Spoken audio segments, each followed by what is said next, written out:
What if I were to suggest that you play a key role in the awakening world? And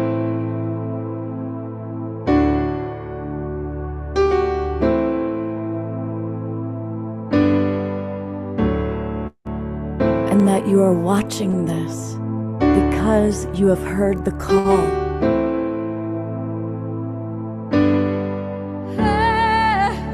We can start right now by opening our hearts and minds.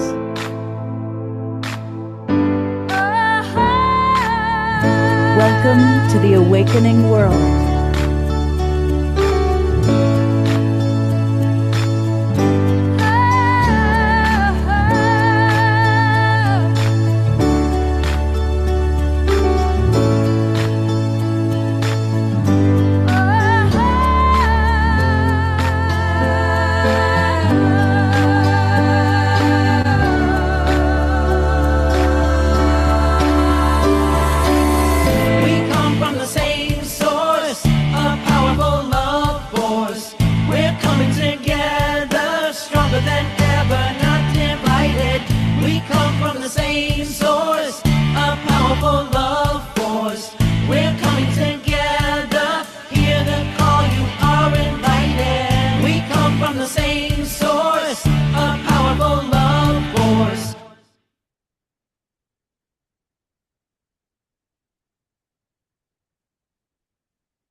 Good evening, everybody. Welcome to the Wednesday night edition of The Awakening World. I'm Love Coach Scott Katamas, and we've got a really, really important show tonight. You know, way back in the mid-90s, I was hired for many, many years as a segment producer on nationally broadcast shows dealing with mystical stuff, a show called The Other Side on NBC. I was in charge of all the UFO stories for the Paranormal Borderline primetime series on UPN, then went over and produced for 2 years on a show called Strange Universe. Now, that was 1995 to 1999, and everybody was asking, when's disclosure going to happen? When's disclosure is going to happen? I interviewed 8 former astronauts, 30 former military officials, all wondering about disclosure. And we've been asking and asking and asking for decades. Well, it's finally happening. It's amazing. The United States government, in its own slow, tiny little way, is beginning to release files, but it's a big deal. And tonight, we've got some of the most amazing people here to talk about it. And we also have Captain Ron Janix, who is the man, the creator of Contact in the Desert. And Contact in the Desert is coming right up. I'm going to be there. I think most of the people you're going to see tonight are going to be there. And we want for all of you to be there. And we're going to learn all about Contact in the Desert in a few minutes. Now, all of this has to happen because of Alan Steinfeld, Mr. Making Contact. And Alan, we've done what, maybe 15 shows together now over the last 6 years? Well, you found my book, Making Contact, which was a breakthrough, and you've been very good at supporting that, so I appreciate it. And like me and Ron Janix, we are obsessed with the topic. I mean, we need to know everything about. I think me and Ron are the only ones who've been at every single Contact in the Desert since it began. I think this is the 14th year, right, Ron? So yeah, that's right. We're going to learn all about it. Let me also mention who else we've got on the show tonight. Yes. We've got Steve Bassett. And Steve is extraordinary. Whenever this guy speaks, I listen. I really find that his perception is very, very, very right on target. So we're going to hear from Steve. And he's been saying disclosure is going to happen this year. It's going to happen. And you were right, Steve. You were right. Ron James, a longtime friend of mine, and he is a great filmmaker. He's in charge of all the films that come through MUFON, the Mutual UFO Network. So we're going to hear from Ron. He's always got his finger on the pulse. And a new friend who I'm looking forward to getting to learn, Ron's best friend, Dean Alioto. Those two are two peas in a pod. So looking forward to them. And of course, how could we have a Making Contact show without our beloved John Martin, who's put together a special video for us. And so we've got John with us. We also have both Desiree and Diara to lead our prayer time. So it's a full show. And as always, we're going to start with some music with our house musical artist, the beloved man himself, Homer Shar. So this should be a fun show, and welcome to everybody who's watching on YouTube and Facebook and our streaming partners. And so let's get down. Let's get with it, whatever that means. This is a song called Welcome Home. Welcome home.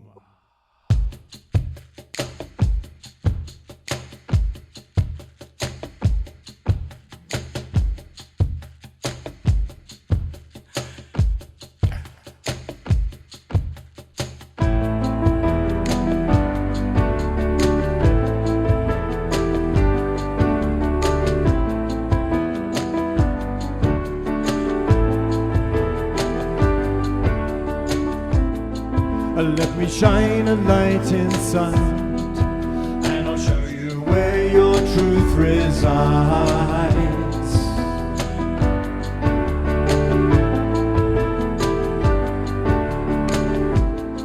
Lift your eyes up to the skies, and I'll prove to you that nothing dies.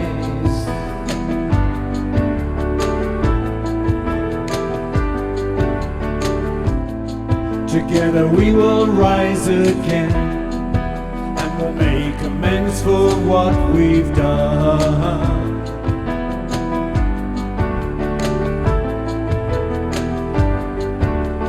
I know you hear me, so please do not fear me, 'cause I'm here to lift you, restore you to glory, and love you and hold you and be your victory.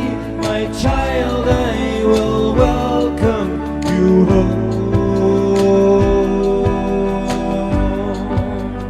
Welcome you home.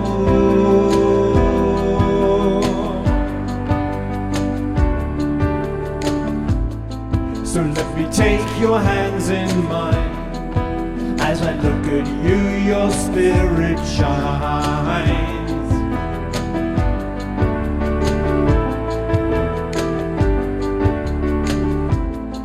You see, it's true that we are one, and we came out from the central sun.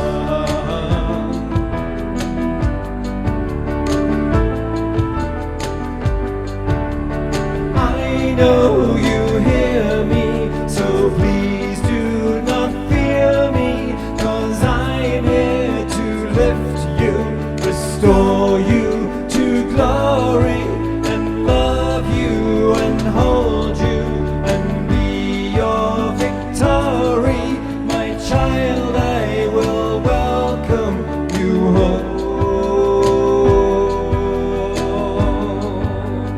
Welcome you home.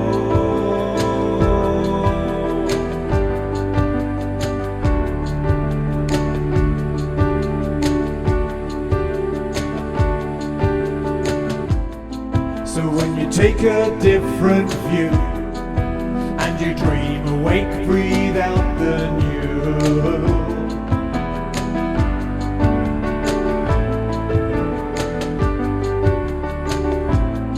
The world will come alive again as we dance and sing and make new friends.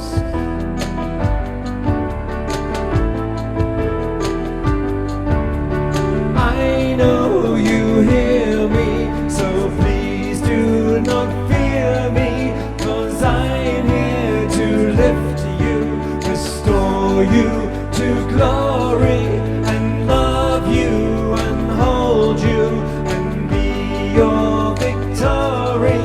My child, I will welcome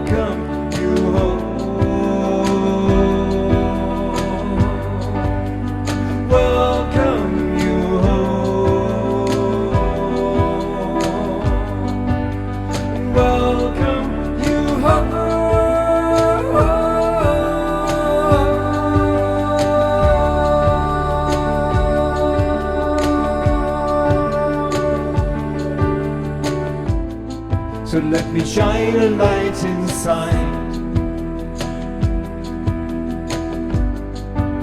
I'll show you where your truth resides, and lift your eyes up to the skies. I'll prove to you that nothing dies.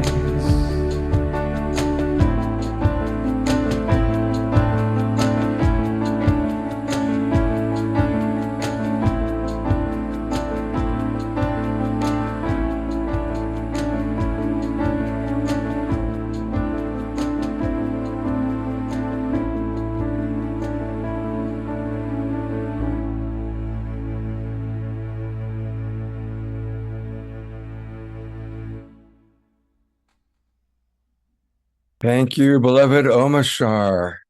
I'm wondering if you're welcoming our galactic family as they come in with that song. That's exactly what we're doing, and that's exactly what this little thing behind me is doing.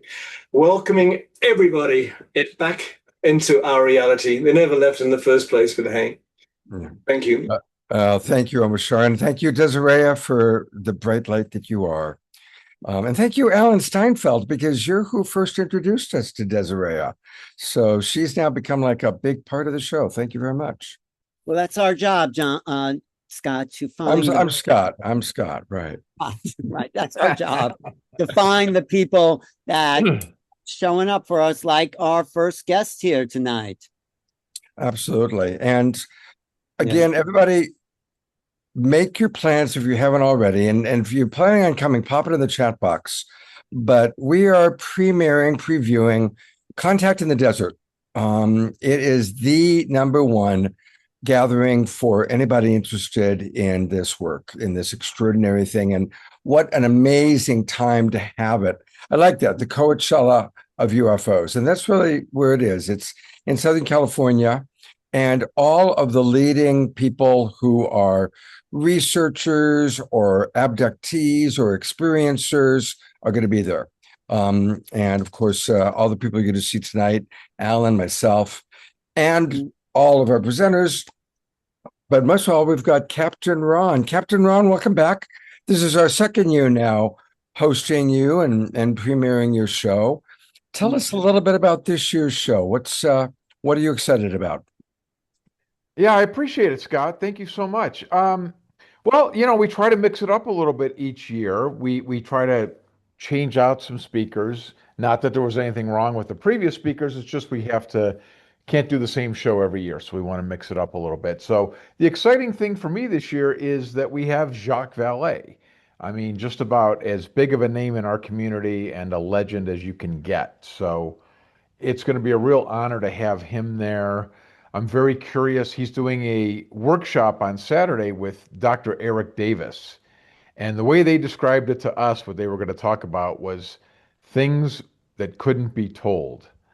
And that sounded very salacious to us. So I'm very curious to what the two of them have to say. I mean, if anybody knows about what's going on, I would argue that those two guys probably have a pretty good sense. Well, you know who Eric Davis was? Eric Davis briefed Congress on crash retrievals. I mean, he talked to inside members. Eric Davis probably has more inside information, don't you think, Ron, than probably anyone that's not directly in government. I mean, yeah. Yeah, I think he certainly does. And he was bold enough to say on the congressional floor about 4 types of alien beings. And he let it fly right there. He was very open.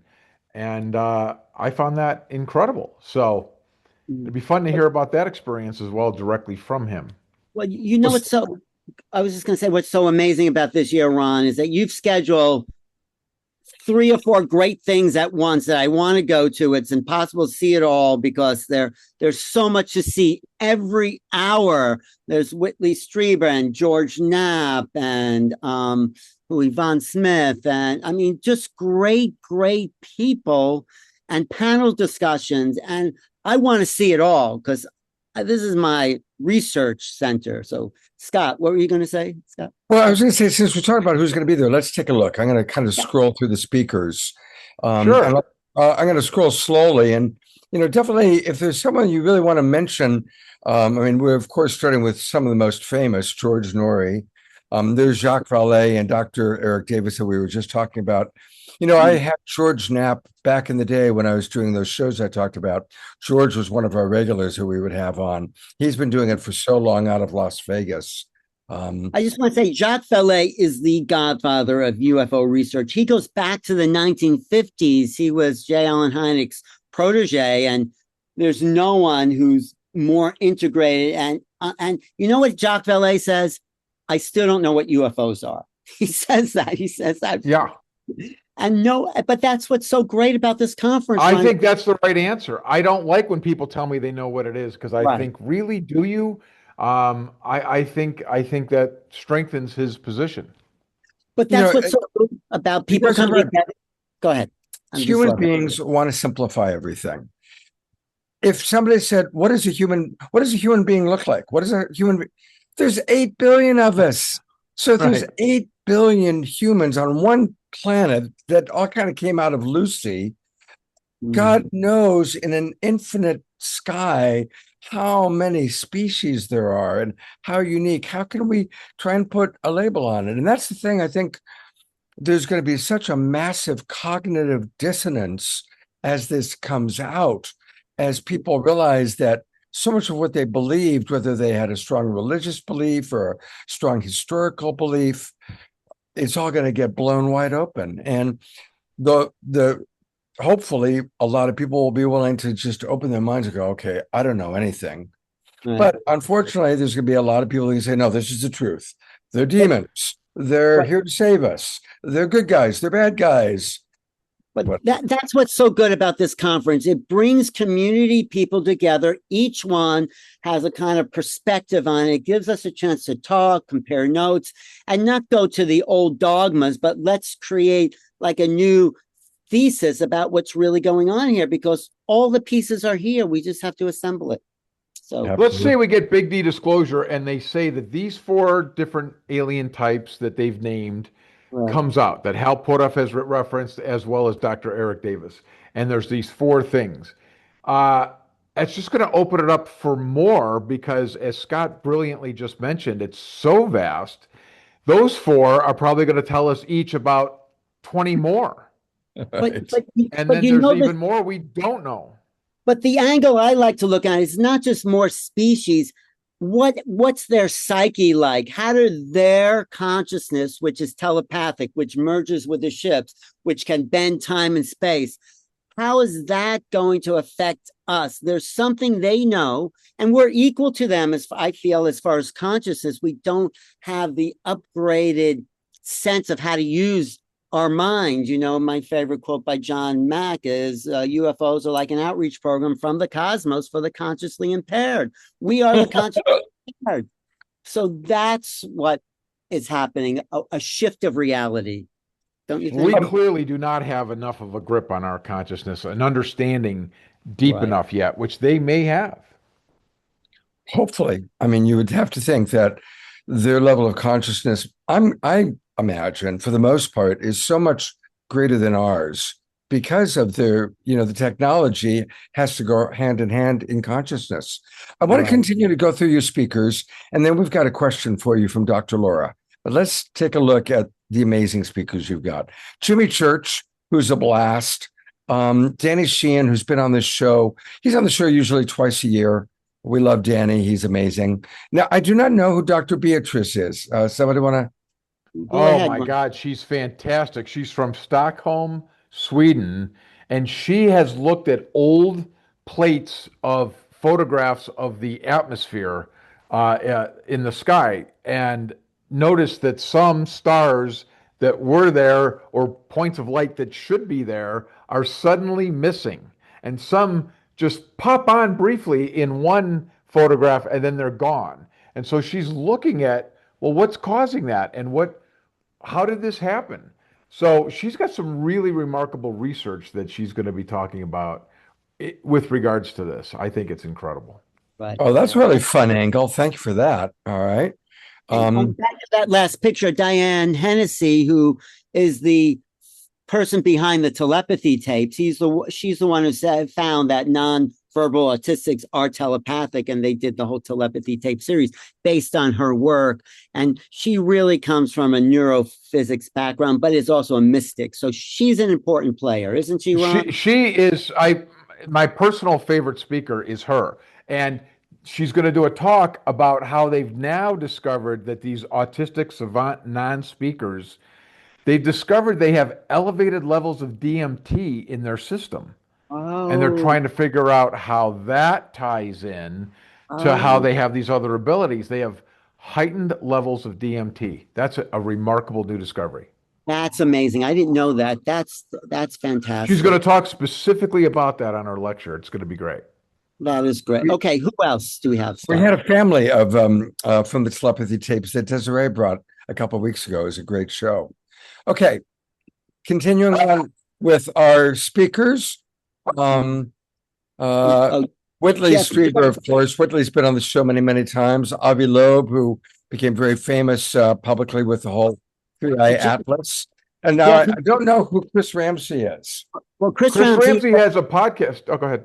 Yeah, no, Pat, you tell him about the podcast. I'll talk about Jeff Nutricelli. Go ahead. Tell him about the podcast, Ron. Well, Chris Ramsey is a new to podcaster. He's only been doing it for a couple of years. He's new to this community, as a matter of fact, but he has skyrocketed, has a huge following, and he does an incredible job. He has a very long, in-depth podcast. He does great interviews. And on top of that, he's a world-class magician. And we're going to do Magic in the Desert Saturday night. And we're going to get an hour of magic from Chris Ramsey, which is going to be amazing. Wow. All right. Yeah, he's terrific.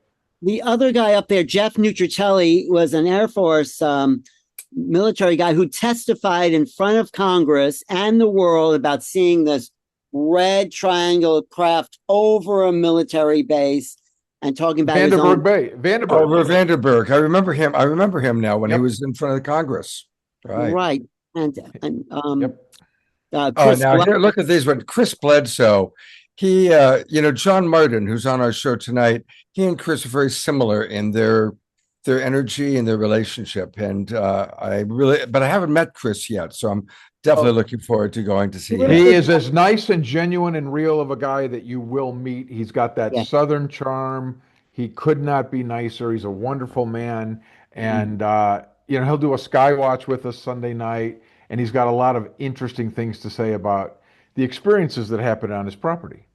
Yeah, wow. I call him a saint in the UFO field. He is so compassionate, and healings happen around him too. He pulls up orbs. So he's a very special guy. You're right. A very special guy. All right.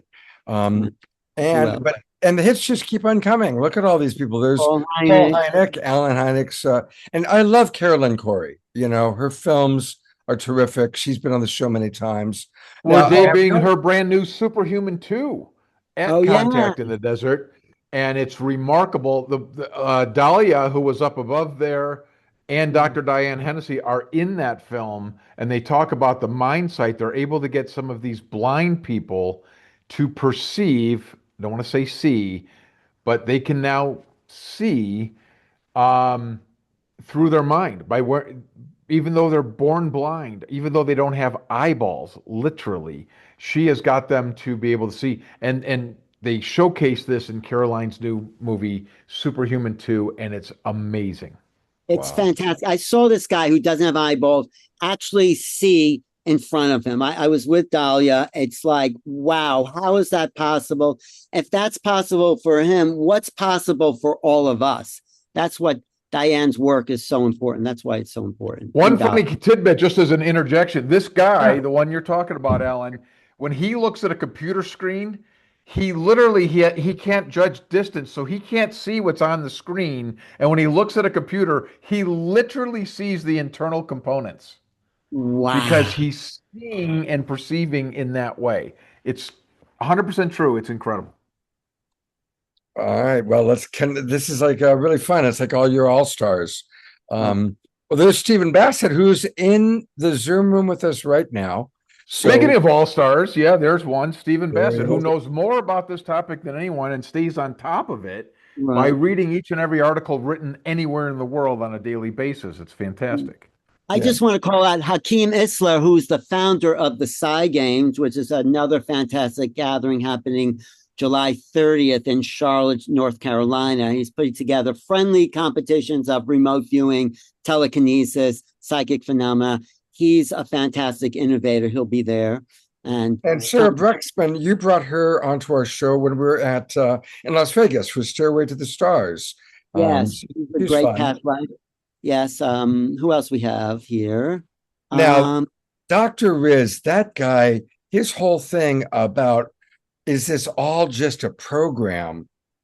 That's an interesting one. We're doing a whole thing on the simulation theory, and they don't, it's not quite as much like we think of that when you just hear it, Scott.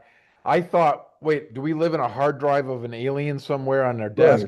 Right. It was the Big Bang when somebody pressed enter. Yeah, they say it's not really that. It's more about being in a closed system of rules. And that's why they call it a simulation. But they make a hell of an argument, and it's really interesting points that they have about that.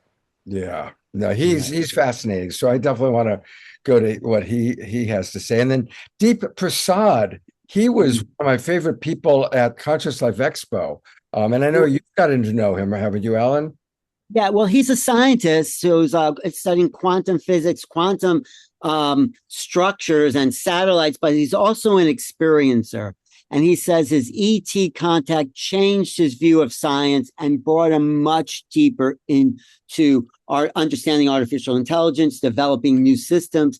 He is a cutting edge thinker, really amazing. And he's doing a AI panel with Dean, as a matter of fact. Our very own Dean Alioto was joining us. They're doing a specific talk just on artificial intelligence, and that too sounds really, really fascinating. And that girl on there, Sarah Gam, next on the next one over there, Sarah Gam, she is on was what was called the UAP task force.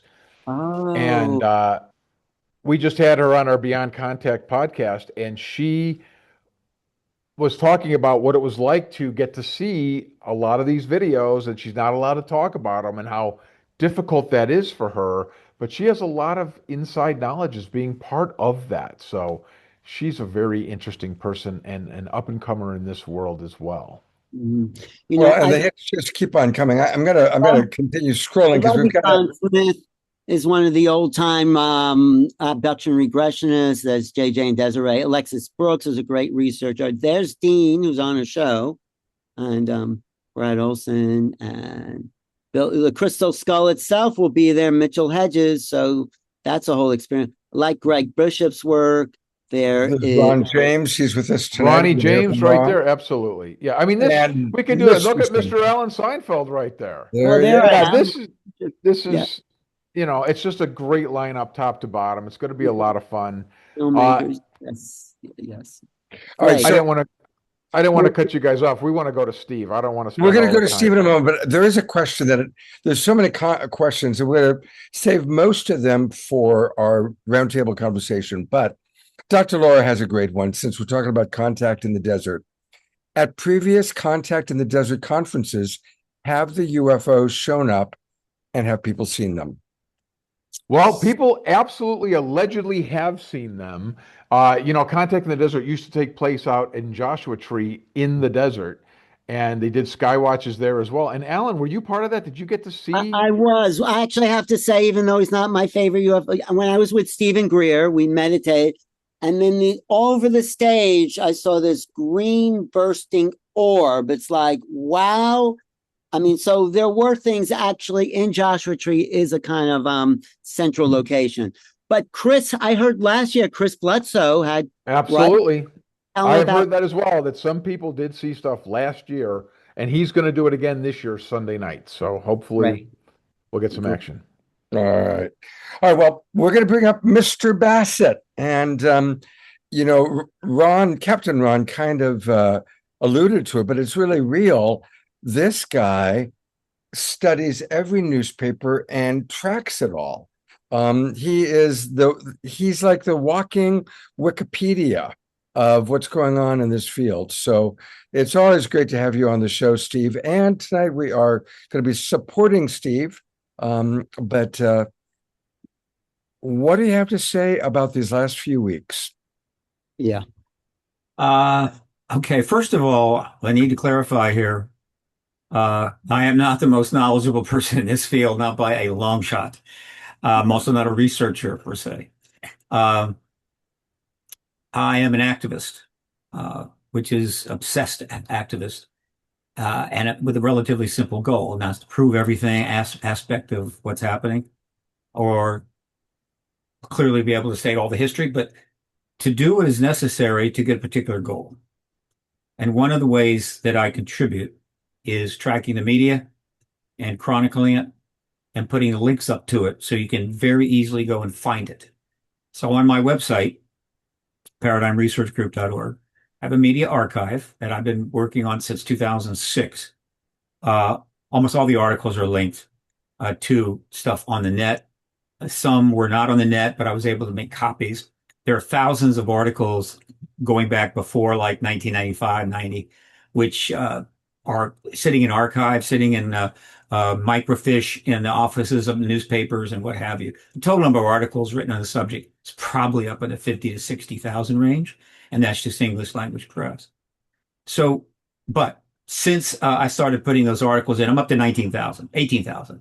And I'm currently, because of everything that's happened recently, 800 articles behind. I have to go log up 800 articles, put the little, the nice little image next to it. It is brutal. If I need 3 assistants in any event. So tracking the media is about the best thing you can do to get a sense of where the issue is. Because if major media are not covering it, that's a big deal. If they are covering it, but they're making a lot of fun of it, that's an issue. If they've stopped making fun of it, but they're creating huge articles, that tells you something. So the one thing I can say now is that media coverage of this issue has never been greater. It is way above anything in history. The percent of negative media that's out there in terms of professional media, less than 1%. The stigma is virtually gone. When you read an article in a New York Times or Washington Post, occasionally they feel rambunctious, but overall. So we're in a place we've never been, and that's how I track it. And I work with journalists. That's who I lobby. I can never really lobby Congress, but I can lobby journalists. You don't need to be a registered lobbyist to do that, but that's really what I'm doing. You lobby the journalists, they write the articles, a member in Congress see it, whatever. So the thing I'd like to say now is that this is a very unusual movement that I'm in and that we're all in, whether we know it or not. And it's unusual in this way. You want to talk about a really tough, complicated, incredibly difficult movement? Climate change and dealing with the inevitable changes that are coming. They're going to cause a lot of problems for a lot of people. How many moving parts? Incredibly complicated. So many aspects, each one seemingly not, you can't overcome it. And it's been going on for a long time. God knows when they'll resolve much. That's hard. The disclosure movement is actually simple. I know people are saying, are you kidding me? No. Since 1947, it could have ended at any time, and it could end in 5 minutes, because this movement is about confirmation of the ET presence. That's really it. Everything else is ancillary to that. Pretty much happens after that.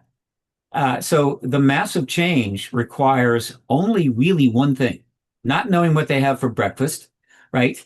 Not knowing whether they have a religion or don't have a religion or how the saucers work. We only need one thing: confirmation that they exist and are here. That is more than enough to begin a worldview change of extraordinary implications. Now, the other aspect of that is getting there is trivial. Any one of 14 presidents could have done it in a few minutes.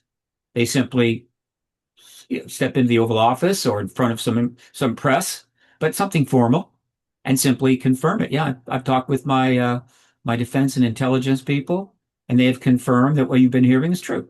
We have craft, we have bodies, they're not human. That's disclosure. It takes less than 5 minutes. Boom. And any one of 14 presidents could have done it. Truman in particular could have done it, I think. But most of the rest decided not to do it. And I assure you, they all know it was true. Carter kind of took a stab at it. No. Clinton was pushed very hard and did a lot of things. There was money spent. but it didn't happen. So as I'm going through my career, 30 years, I'm always aware that at any moment a president could just do it for the hell of it, right? You can't stop him or her, but there's no hers yet, right? You can't stop him.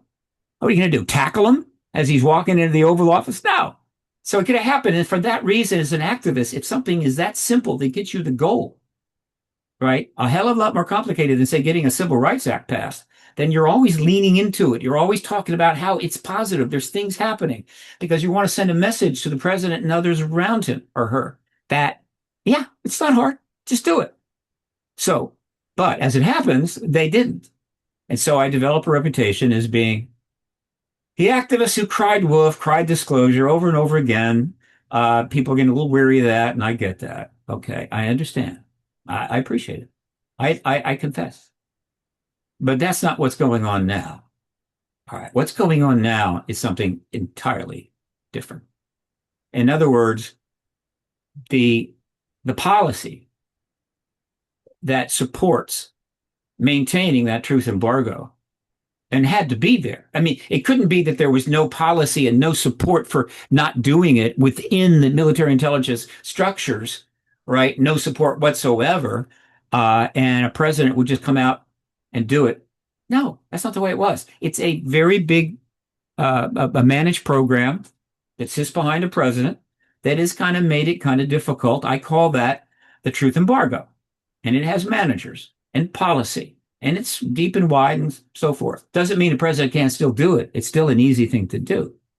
But that truth embargo and all that supported it was the principal barrier to coming forward. And the reason behind that supported that policy, the fundamental reason, without getting into all the accusations, was this. The fundamental decision was a national security matter. And it was a powerful national security matter because the decision was only in play until we began the nuclear arms race. And every year that got worse and worse. And therefore, the basis to maintain the truth embargo was solid, right? For a simple reason.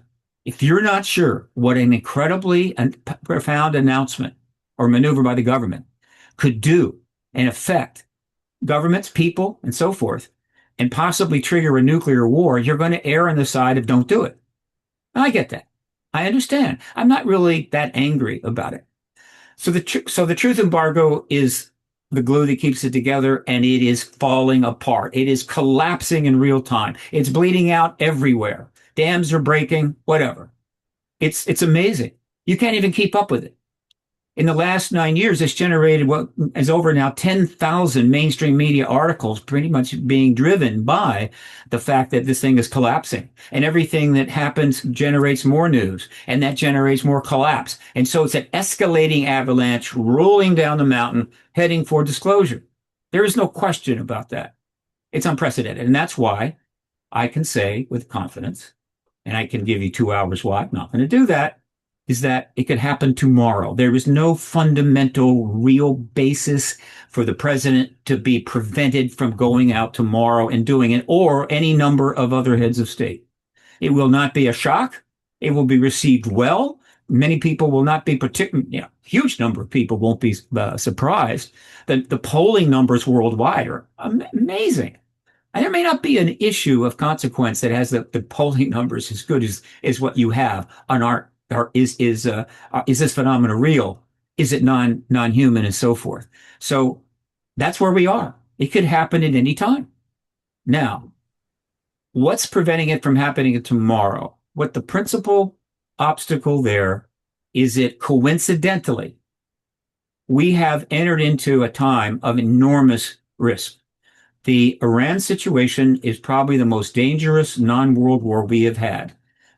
More dangerous than Vietnam, more dangerous than Afghanistan, because it just happens to involve a part of the world that it impacts energy, impacts food, impacts 8 or 9 nations, has all the basis for a third world war, which is when 8 or 9 countries have declared war against each other, and there's troops moving all over the place.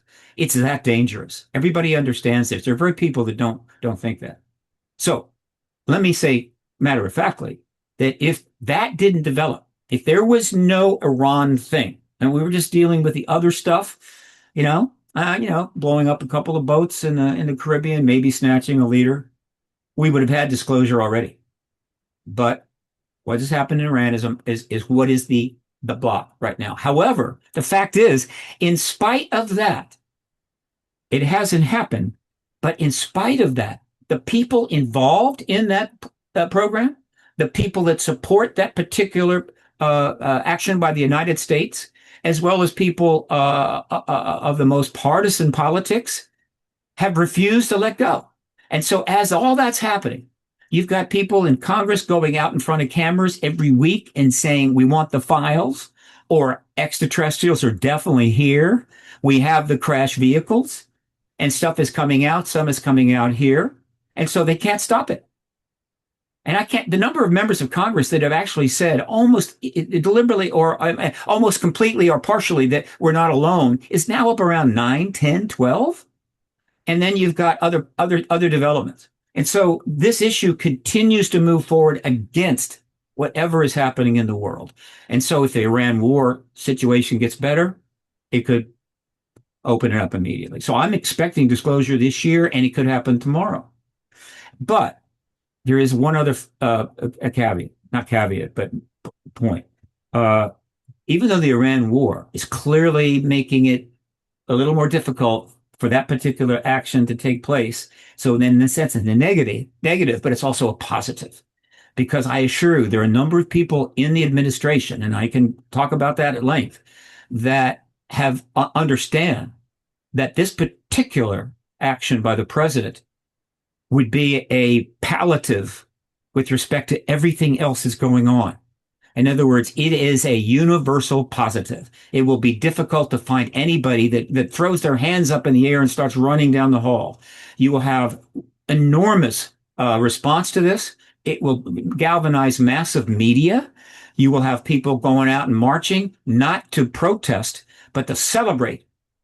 It will be a huge, and the head of state that actually triggers this event will get enormous legacy, enormous accolades, and their profile will improve. And that's a positive. And if I'm the president of the United States right now, I got to be thinking about that. And if I'm an advisor, I want to be advising about that. And so I'm doing huge numbers of podcasts, and I'm putting that message out every single time. And there's much more that I know that it's not no time for. But what I'm trying to say is this administration could do it tomorrow, and it will go just fine. And the last thing I'll say about this in the current context, the message that I'm most trying to get to the White House, and I've had one track in there. In other words, I had one way to get it in, not personally, but through an intermediary. And I know that it was delivered to someone close to the president. That's all I've been able to do. I don't have those kind of contacts by and large, but I was able to do that. And the message is simple. All these things that are happening are fantastic. And all the things that the president has chose to do is wonderful. And they're moving us in the right direction. However, all of those things are also reducing the bar to other heads of state to say, okay, I can do this now. All right. Hey, look what's happening. Look what the president of the United States has done. And, I'm not a potted plant. I got a pretty nice country here. I got an Air Force. We have gun camera footage. Might even have a crash vehicle. So I think I'll do it. And if that happens, well, our president is second, and you get nothing for second. And then you have to answer the tough questions. How in the hell did we learn about, finally get the confirmation of this from that head of state, that prime minister or whatever, right? And not from you. So it is it goes from being a huge positive to a huge negative. And the second thing I would add if I were talking to the president is this. Look, you want to lead on this. I mean, it's nice to call for the files. And yeah, it's creating a billion people have now gone to the war.gov UFO page, billion hits. Yeah, you got their attention. All right. And you could keep doing that and let it come to you. And then at one point you could say, well, it's so obvious, I guess it's true, and announce it. And you're the disclosure head of state, unless another head of state is already beaten to you. What you want to do is lead. In other words, you make the calls, you talk to Hegseth, you really put the pressure on to get certain things confirmed. And you go to the public and say, I have confirmed this to my complete satisfaction. I've talked to the people that need to be talked to. And I can tell you today, we are not alone. We have a presence, almost certainly extraterrestrial. We have crashed vehicles. We have non-human bodies. And then let the additional evidence that comes out confirm what you have already confirmed. That is how you get the legacy in history. That is how you really make an enormous impact on the history of civilization, not just kind of let it dribble out until, well, I guess it has to be true. Now, I happen to believe that this point that I'm making should very much resonate with the modus operandi, the personality, and the psychology of our president, which is why I have some optimism that maybe it will happen. So all I can say today, folks, is it's been 80 years since Roswell, 30 years since I jumped into this issue because I didn't have anything better to do. And by God, I think it's about to happen. And when it does, say it happens 3 o'clock on a Friday, within 30 minutes, I will have a Zoom meeting open, and I will send out the link to my entire list. I will have a limit of 300, and I will invite anybody to simply drop in, share a little champagne, talk to some of the other people, and just kind of have a Zoom celebration as soon as possible of the post-disclosure world. Mm-hmm. And that's kind of where I'm at today, and I really appreciate being able to join you all. Steve, before we move on and bring in our other people, I've got 2 quick questions for you. What's your take on was it a nudge that Obama did when he was on the podcast, I think maybe 3 weeks ago now, and very casually said, the guy says, "Are there aliens?" And Obama says, "Sure. Oh yeah, there are. I haven't seen them." And then he says, and they haven't told me anything unless they're hiding things from the president. Sure. And then no more. The podcaster didn't ask any more questions, which I got a tape. The world's worst interviewer, or he was, yeah. So what's your take on all of that? I'll try to be as quick as possible. Barack Obama knows there's an extraterrestrial presence. The Clintons, I think, know. John Podesta knows. But he chose not to act on it during his administration. I can understand that. All right. But Barack Obama, well before the election, I think was quite confident that Hillary Clinton was going to win, and her connection to the issue is bigger than his. And I made sure that as many people knew about that as possible, and was very pleased with myself. But she didn't. And then things changed radically. And we went to a new era. Right? Starts in 18. So now we're 17. So we're now 9 years into that, but an enormous amount has happened, right? We're just moving forward in spite of everything else. We're making great progress. Obama's watching this. I believe that he made a very clear decision. He did something you're not supposed to do, and he set it up. You don't go on a show, even, I don't care how good the show is. It could be a Jimmy Fallon, but it also could be Brian Taylor Cohen, who is a genius and has a tremendous podcast. And so he goes on. And somehow, just so happens that Brian asked him, "Are aliens real?" That's a setup. When you're an ex-president or a president, you just don't go on a show and just, I don't know what you're going to ask me, but, hit me with your best shot. You let it be clear what you're willing to talk about and what you're not willing to talk about. Right. Now, not everybody can do that. But if you're an ex-president, you can. And so he asked him, "Are aliens real?" Boom. And he comes back, "Yes, aliens are real." Now, that is a breach of protocol. He's an ex-president, just stepped into a massive issue that is on the plate of the current president. You don't do that. And so he's supposed to back out and say something like, "Well, what I mean is that there's a huge universe. There's clearly life out there, and it's real." And that's not what he did. He doubled down. He said, "But they're not under Area 51. He's not laughing at this point. They're not on Area 51. Now he's brought Area 51 into this. And then finally, a second double down. Unless, of course, there's a massive conspiracy to keep it from presidents. He just brought the truth embargo into this. He did it all in less than, I think, 2 minutes. And I instantly knew what he did. He decided to breach protocol in order to light a fire under the current president because things are just dragging on too long. I'd like to believe that Barack Obama shares the view with I have, that this could be a palliative. This could be something that could really shift course because we're headed right over the cliff right now into the pit, and it's filled with magma. And so he's thinking, let's get this going. I hope that's the case. But if it wasn't the case, nevertheless, within less than 24 hours, the president is asked about it while he's on Air Force One. And he gives an immediate response that's rather cryptic and unusual. He says, but that's classified. He can't do that, right? That's classified. Shouldn't have done it. And then he closes with something along the line of, but I may be able to help him out. Something like that. But Yeah. okay, I noted that. I'm going, that's interesting. But then what happens next? Before he has landed the plane, he has already put a directive out to Hegseth, formal. I want you to go get those bunch of files, right? Go get those files, start getting them and bringing them out. No president has ever done this, ever. Okay. And this is huge. Did the President Trump know this? Did he understand that what he was about to do was far more profound? He might have thought just, hey, I want to do this. People want it. I want to give it to them. I want to do the right thing, whatever, without realizing what he had done.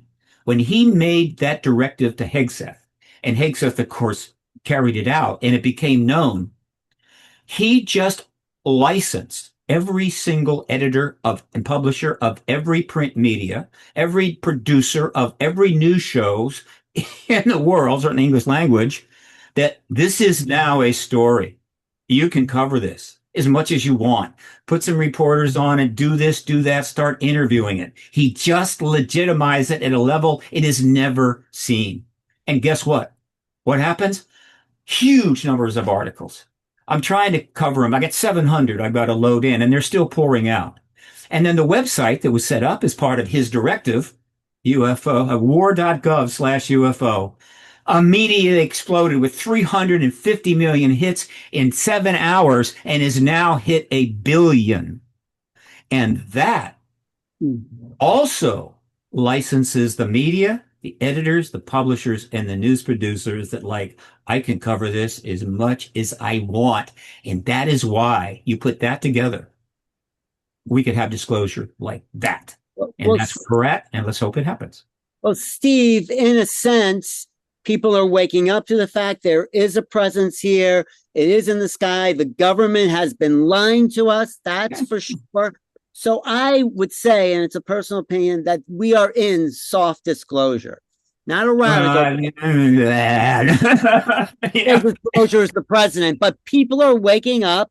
Even that guy, Neil deGrasse Tyson, first he ridiculed it for the last 20 years, and now he's saying, guess what? They're here. So I know it's your thing as a president has to say it, but I think people are getting it.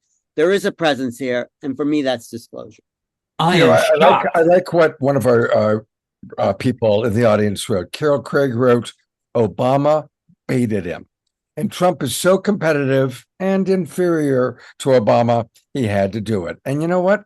I think you're right, Carol. I wouldn't use the word bait, but still, he triggered him. He knew that was going to happen. And by the way, I'm shocked that Tyson, right, has come over to our side. It this later. I can't believe it. It's so fantastic. What can I say? I don't trust him. I don't trust him. For years, he ridiculed it. He said those people in the Nimitz were seeing. Okay, let's go there. You know where I want to go? Somewhere much more positive. Okay, we're going to go to how we can support Steve Bassett's work. Steve This Bassett. guy has been doing it for 30 years, and let's get him some help. Let's get him some volunteers. He needs help to do all this programming, and let's donate to him. So his website is paradigmresearchgroup.org. Paradigmresearchgroup.org. You're going to learn all about it. And in the upper left-hand corner, click donate. I'm going to donate right off the bat, and it's really easy. Just click donate, then click to donate, pop in how much you're going to donate, continue, and carry on. And we're going to put that into the chat box.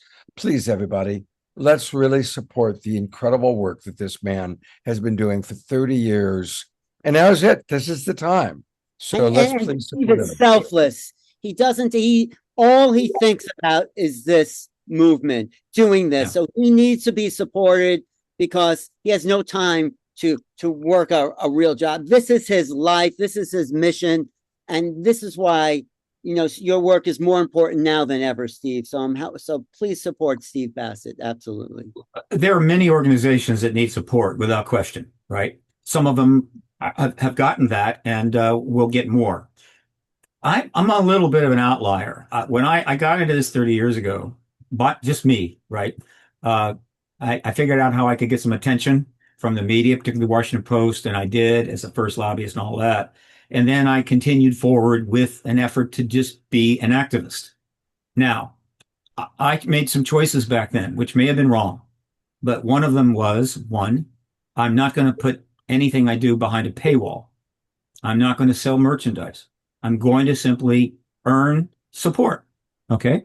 Earn support through contributions. I did not set up as a nonprofit initially. I worked like a nonprofit as a sole proprietorship because I was aware that when you're a nonprofit activist group, the government can take you out at any time. All they have to do is do a quick investigation and decide that no, you have violated some of the rules. Therefore, you're shut down. Therefore, you owe taxes on everything you put together. And I wanted to be insulated from that.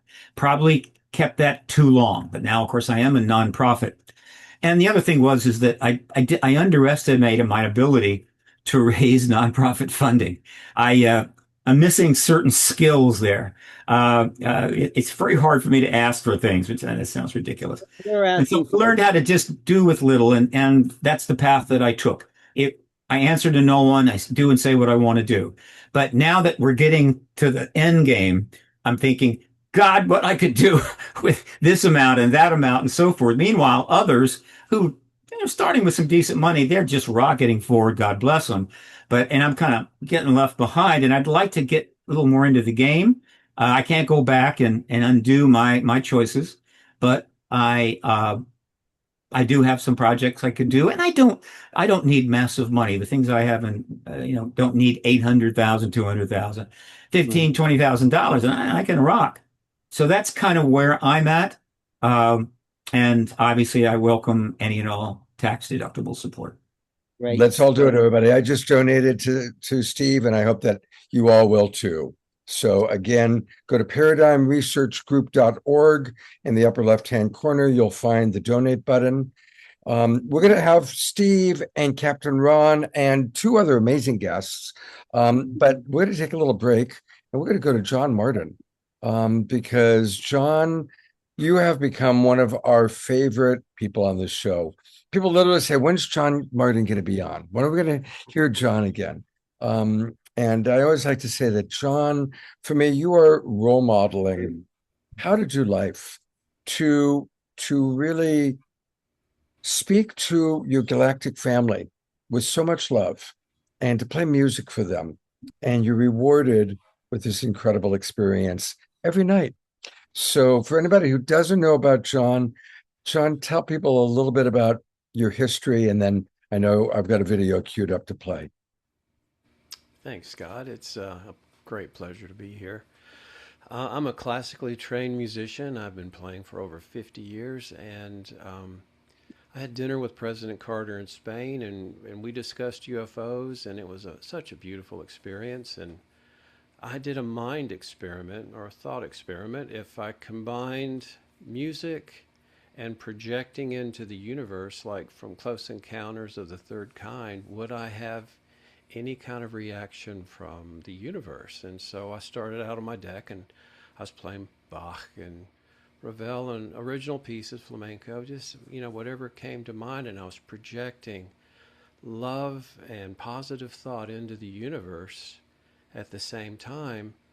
And I was walking my dog, and I came back to right into my home. We live in a townhouse just north of Atlanta, and directly over our home was a purple plasma craft with a pink ring that was spinning about a third up from the bottom of the bell, just silent, just absolutely beautiful. And I ran in and got Karen. She came out and saw it. She was in a robe and just couldn't believe it, and it was so amazing. And so I kept playing guitar, and 4 more craft came in line, 2 sets of 2 a couple days later, and then the really big ones came. It was a cross and a crescent, metallic, at 45-degree angle that came over my home.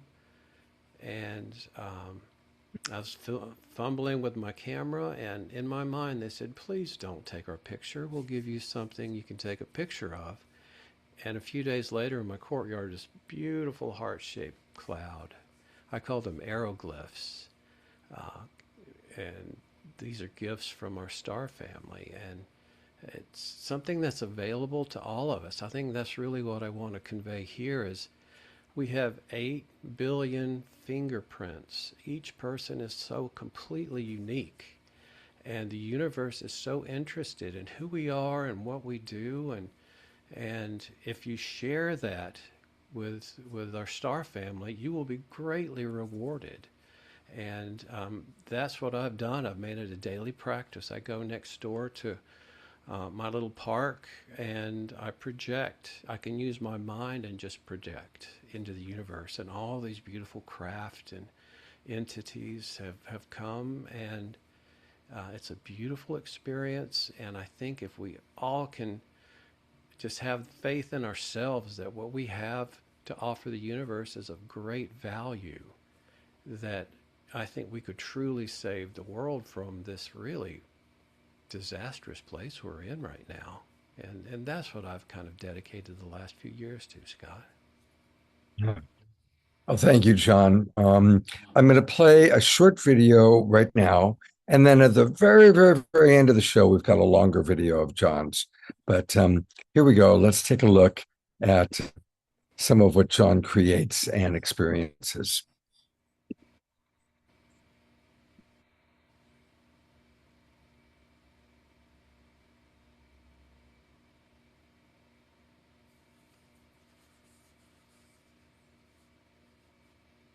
I think it's stuck, Scott, for some reason. No.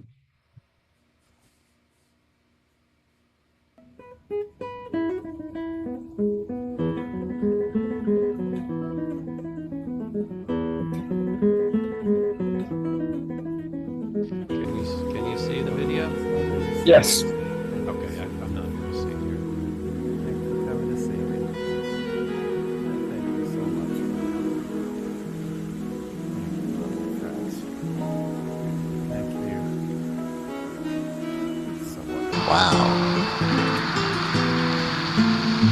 I mean, that's not the greatest thing you've ever seen. Wow, friends. I mean, that's not the greatest thing you've ever seen. Wow, friends.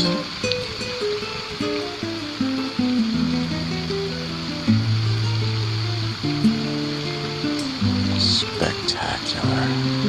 That isn't there.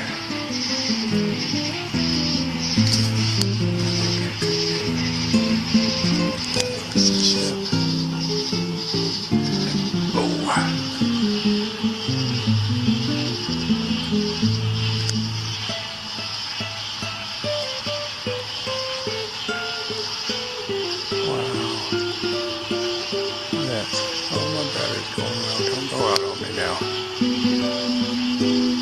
That's amazing. That's wonderful. Thank you, friends. Wonderful. Thank you, my friends. That's just great. Oh, what was that? Right there. I see you, friend. Wow. Beautiful. Hey, my friends. Fantastic. Gorgeous. There's a craft, for sure. Thank you, beautiful ones. My gracious, that's beautiful. Wow. Lovely.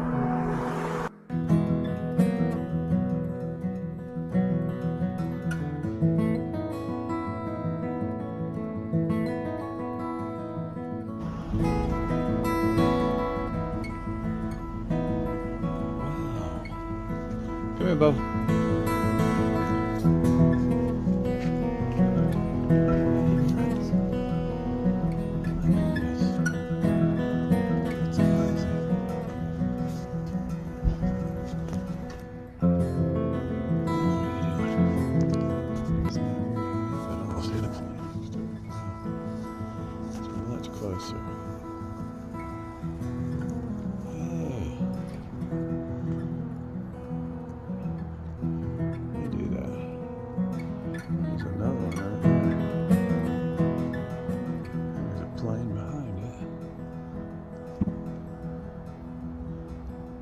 friend.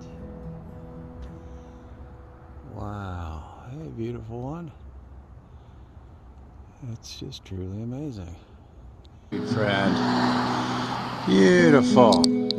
Hey, loveliest. Hey, my dear ones. How gorgeous. Absolutely beautiful, dear friends. Fantastic.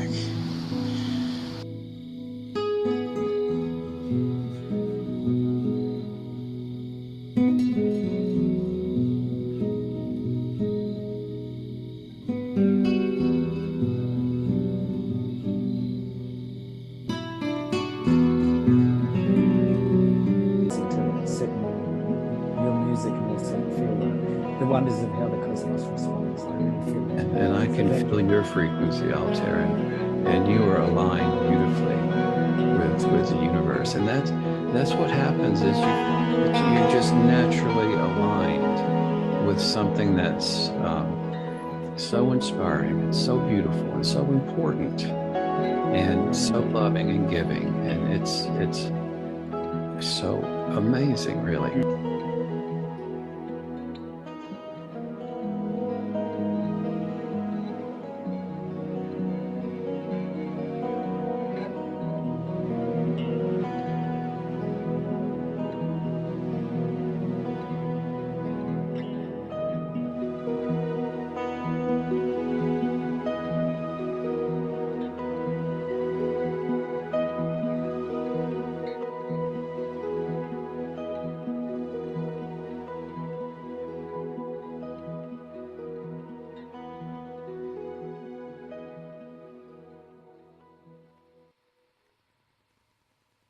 So beautiful, John. Captain Ron, I saw you were watching. I saw you watching closely. How was your experience with of John and what he does? I thought it was very cool that they, came in and they're very clear, distinct shapes. It reminded me very much of Chris Bledsoe and some of his footage, and I enjoyed it. Yeah. I think there's a real similarity between John and his experience and Chris Bledsoe. Chris is a little more famous, but they both have that just beautiful, sweet spirit. And, they say that our vibration has a lot to do with what we experience. And I believe that to be true. The more we raise our vibration. And John, and as best as I can tell, Chris, are both very high vibration beings. They're very loving, they're very gentle, they're very kind. So as a result, they have the experiences. I've heard it time and time again that people that try to do these sorts of CE5 type things, they say if they're not in the right state of mind and in a positive, loving space, it doesn't happen. Yeah. So I've heard that so many times that feels like that must be part of the experience. So Yeah. isn't that something the ETs, whoever they are trying to tell us, Scott, that maybe we need to shift our consciousness for them to really be part of our world? I mean, John is a perfect example. Chris is an amazing person. So these beings, these people pulling these ships. So what if we were all in that state of mind that John Martin puts out? That would change the world. Well, we would, if everybody was in John's state of mind, would be experiencing heaven on earth. And then it would be a safe place for them to come. According to Danny Sheehan, it's Project Tiger Strike Force that's, designed to shoot them down, right? Yeah. So, we're going to have a wonderful roundtable conversation, but I wanted to bring Alan and Captain Ron in. John's going to be back a little bit, but we are going to now hear from Ron James and, and his buddy, Dean. If they turn on their cameras, you got to turn on your cameras, guys. There's Dean. I really want to acknowledge it's so important to get the word out. And we've heard from Steve Bassett, who does it as an activist. Well, these two guys are doing it as filmmakers. And you both have really made just a huge contribution to helping people really know what's going on. So welcome probably the two main filmmakers of the UFO movement, Ron James, who does everything for MUFON. Dean, I'm really looking forward to learning about you and your work. And so I'm going to kind of talk to both of you. You guys got quite a bit of time. Tell us a little bit about what you've learned and kind of your evolution in this field. And let's start with you, Dean.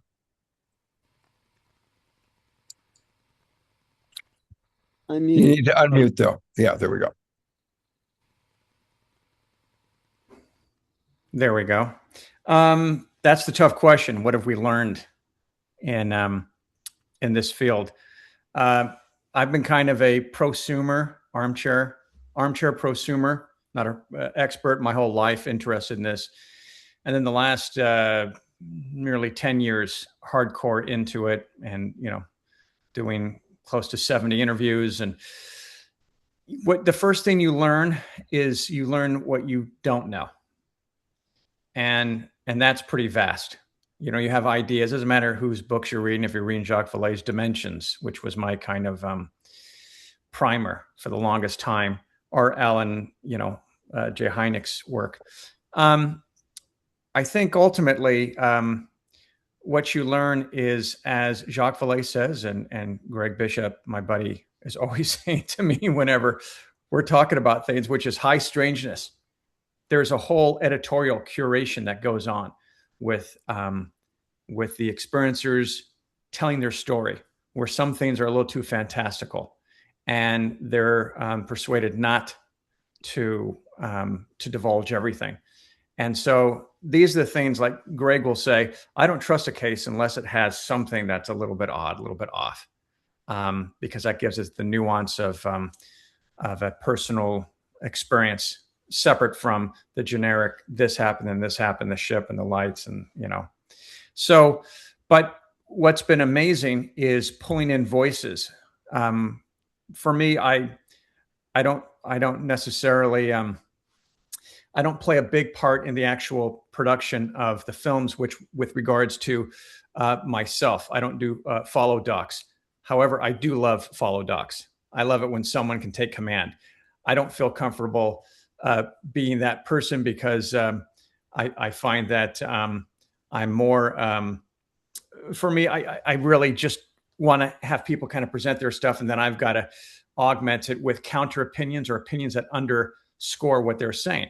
And so I feel like after all these interviews, from Harvard to Carnegie Mellon to Montana Tech University, talking to these guys who are much more intelligent than I am, I find that we're giving pieces to the puzzle.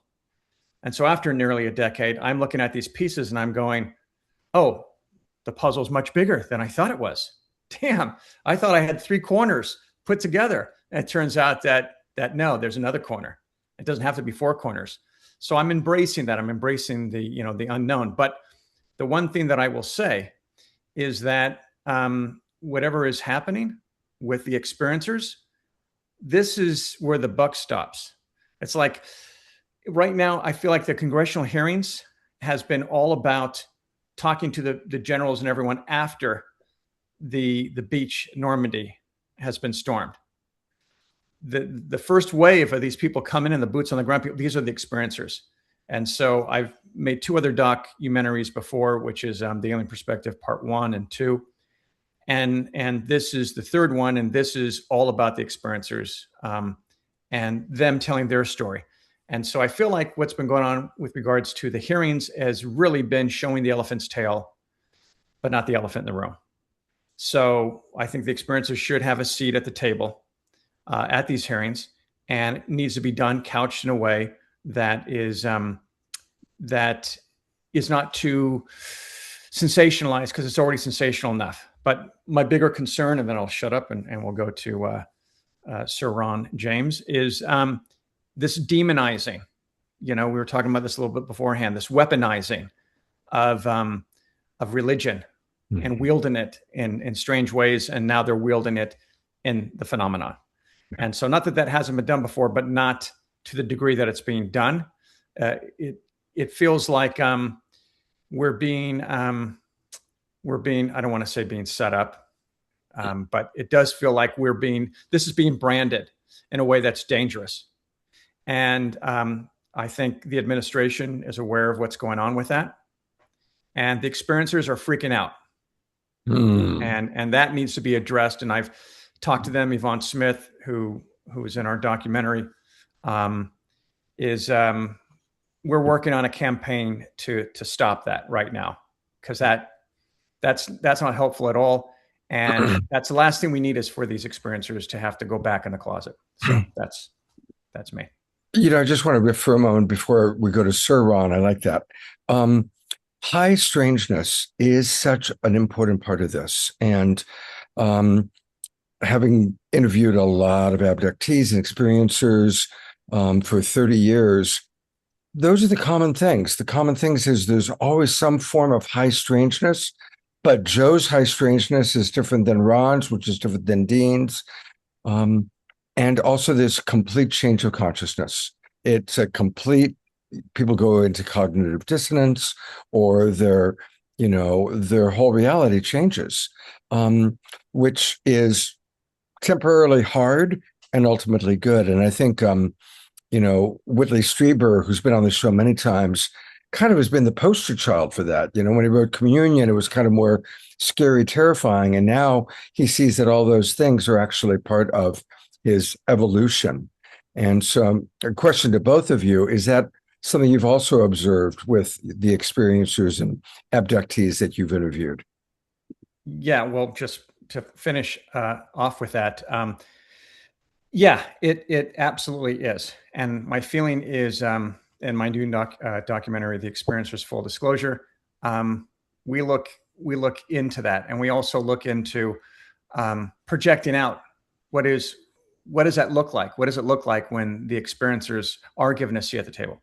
You know, what is this going to reveal about us? But I think ultimately it comes down to, and I forgot who was saying this, but we really need to have this be about the environment, man. Forget about everything else. And if we can't survive on this planet, which is, what the aliens have two messages: technology isn't helping you, that we're using, and I happen to think it's actually this, and not necessarily nuclear bombs.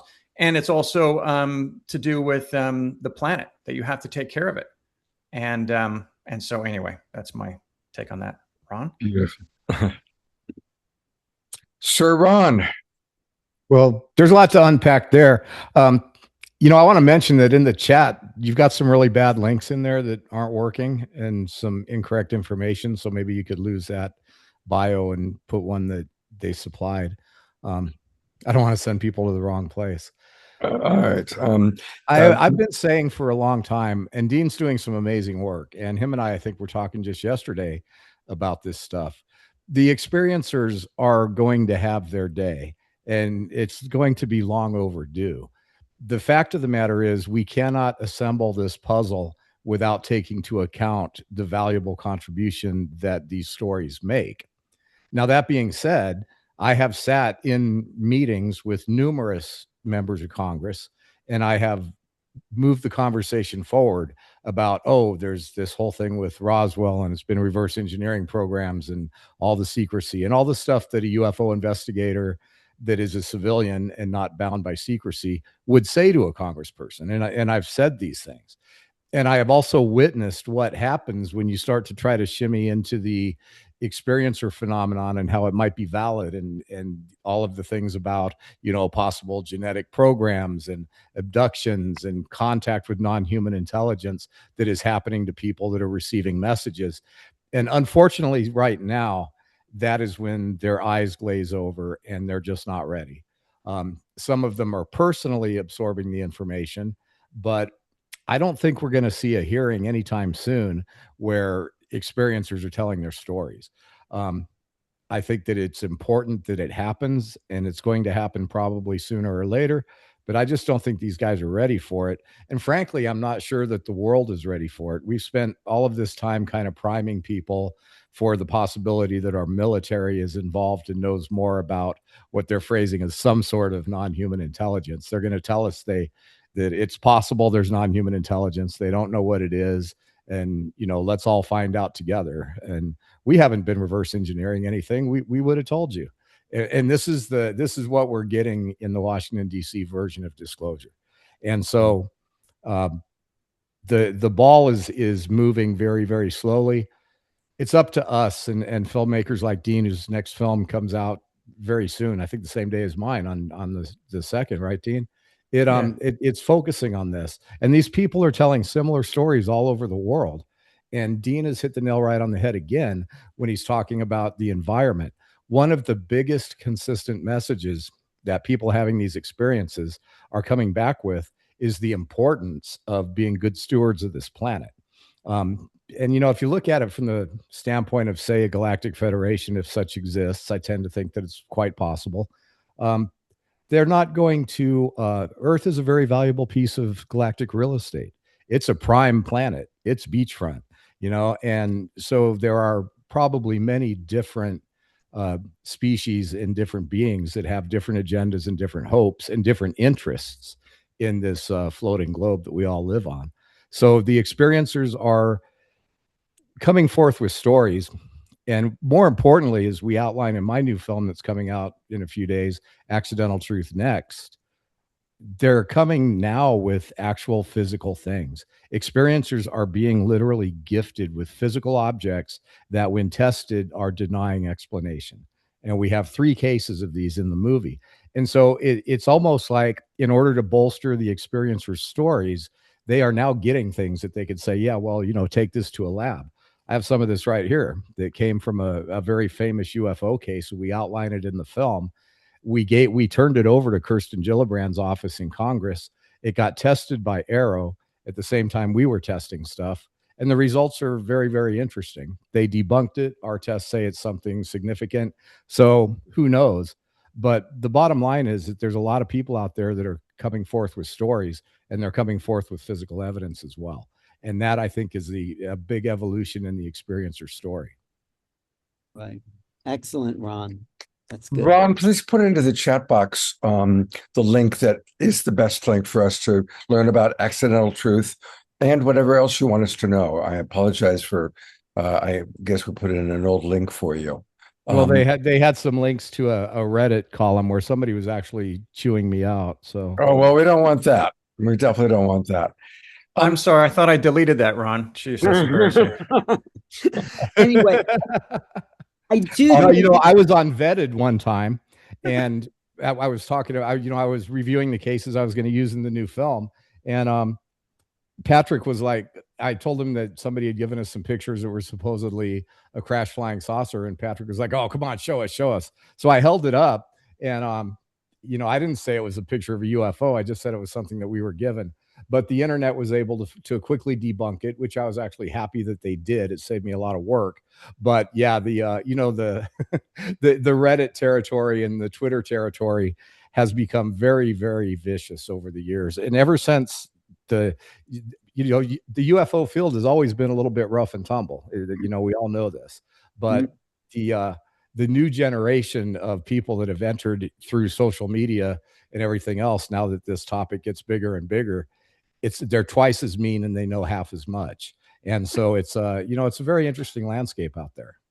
Here, I'll send this link. I want to get back to the experiencer issue, because when you talk about people having face-to-face contact or even abduction, that they don't know how to deal with that, people, but it needs to be said. We need to lay it all out on the table saying, guess this is what's happening. There's a hybrid program. People are being taken. There's genetic manipulation.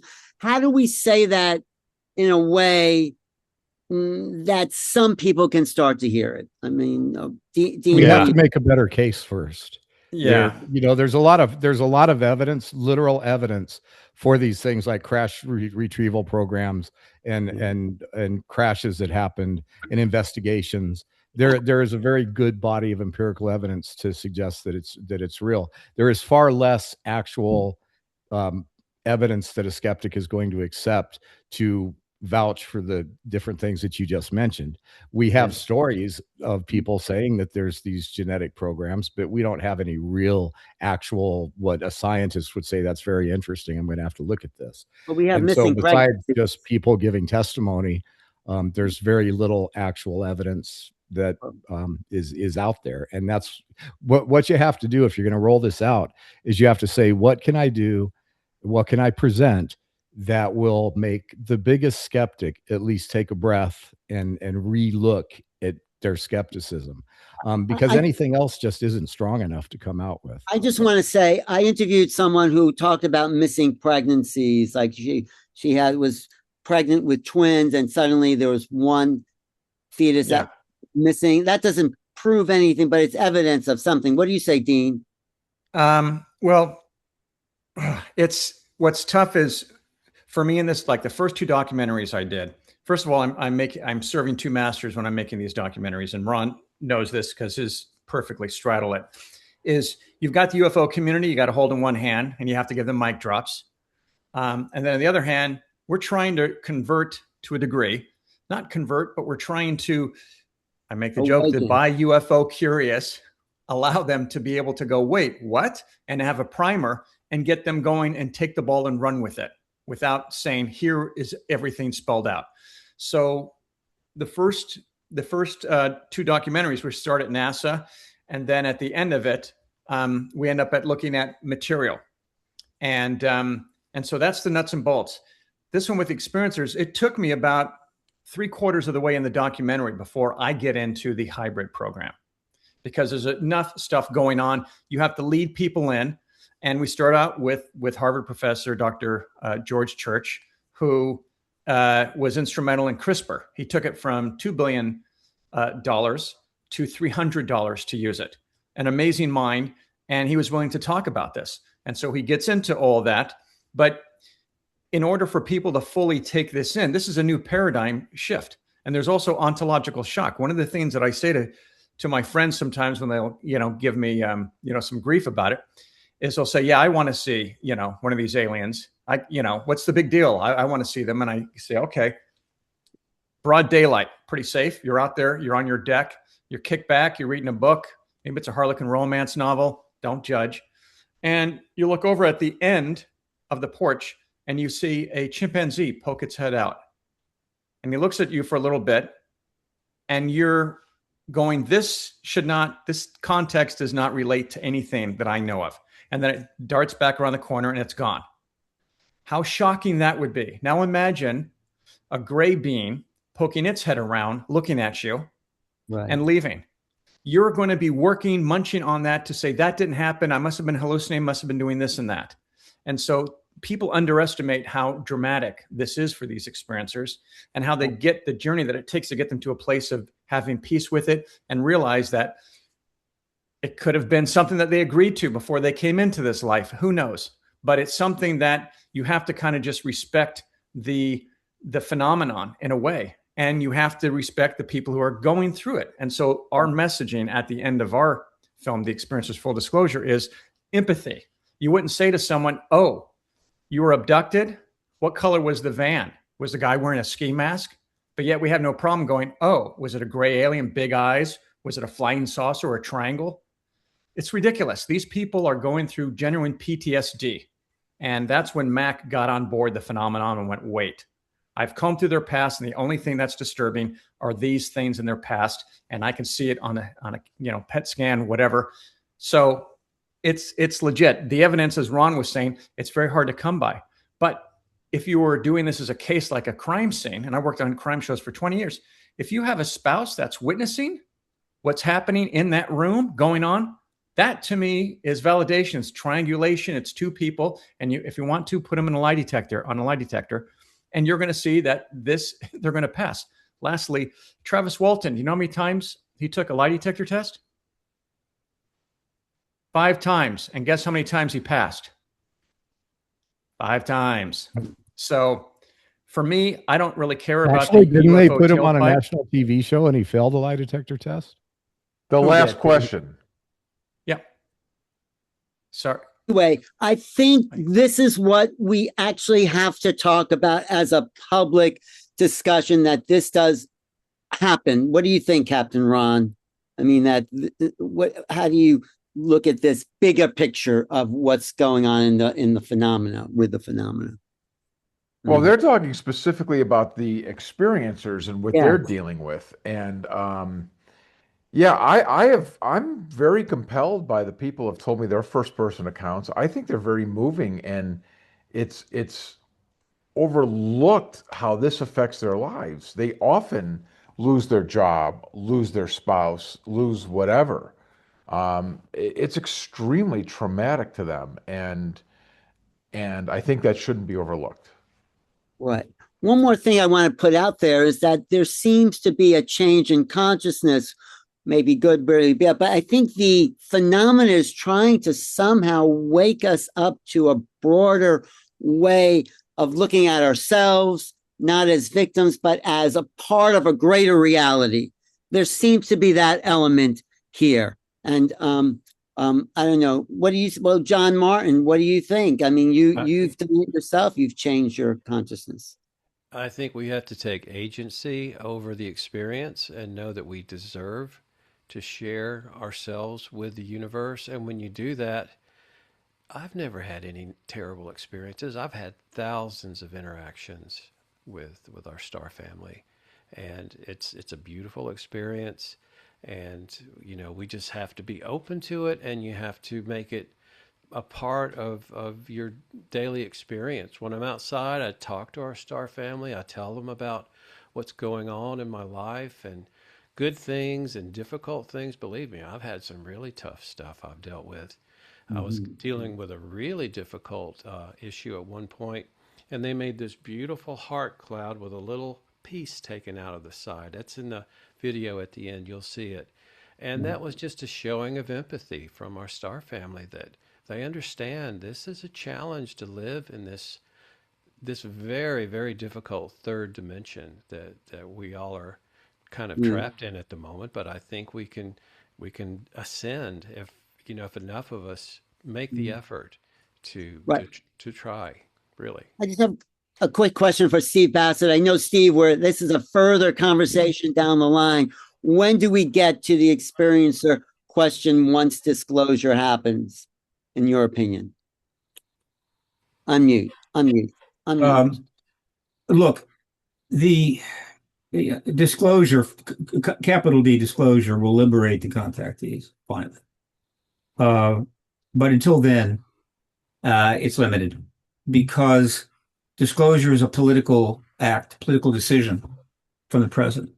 And you got to have support of Congress. You need the media to get to a certain point.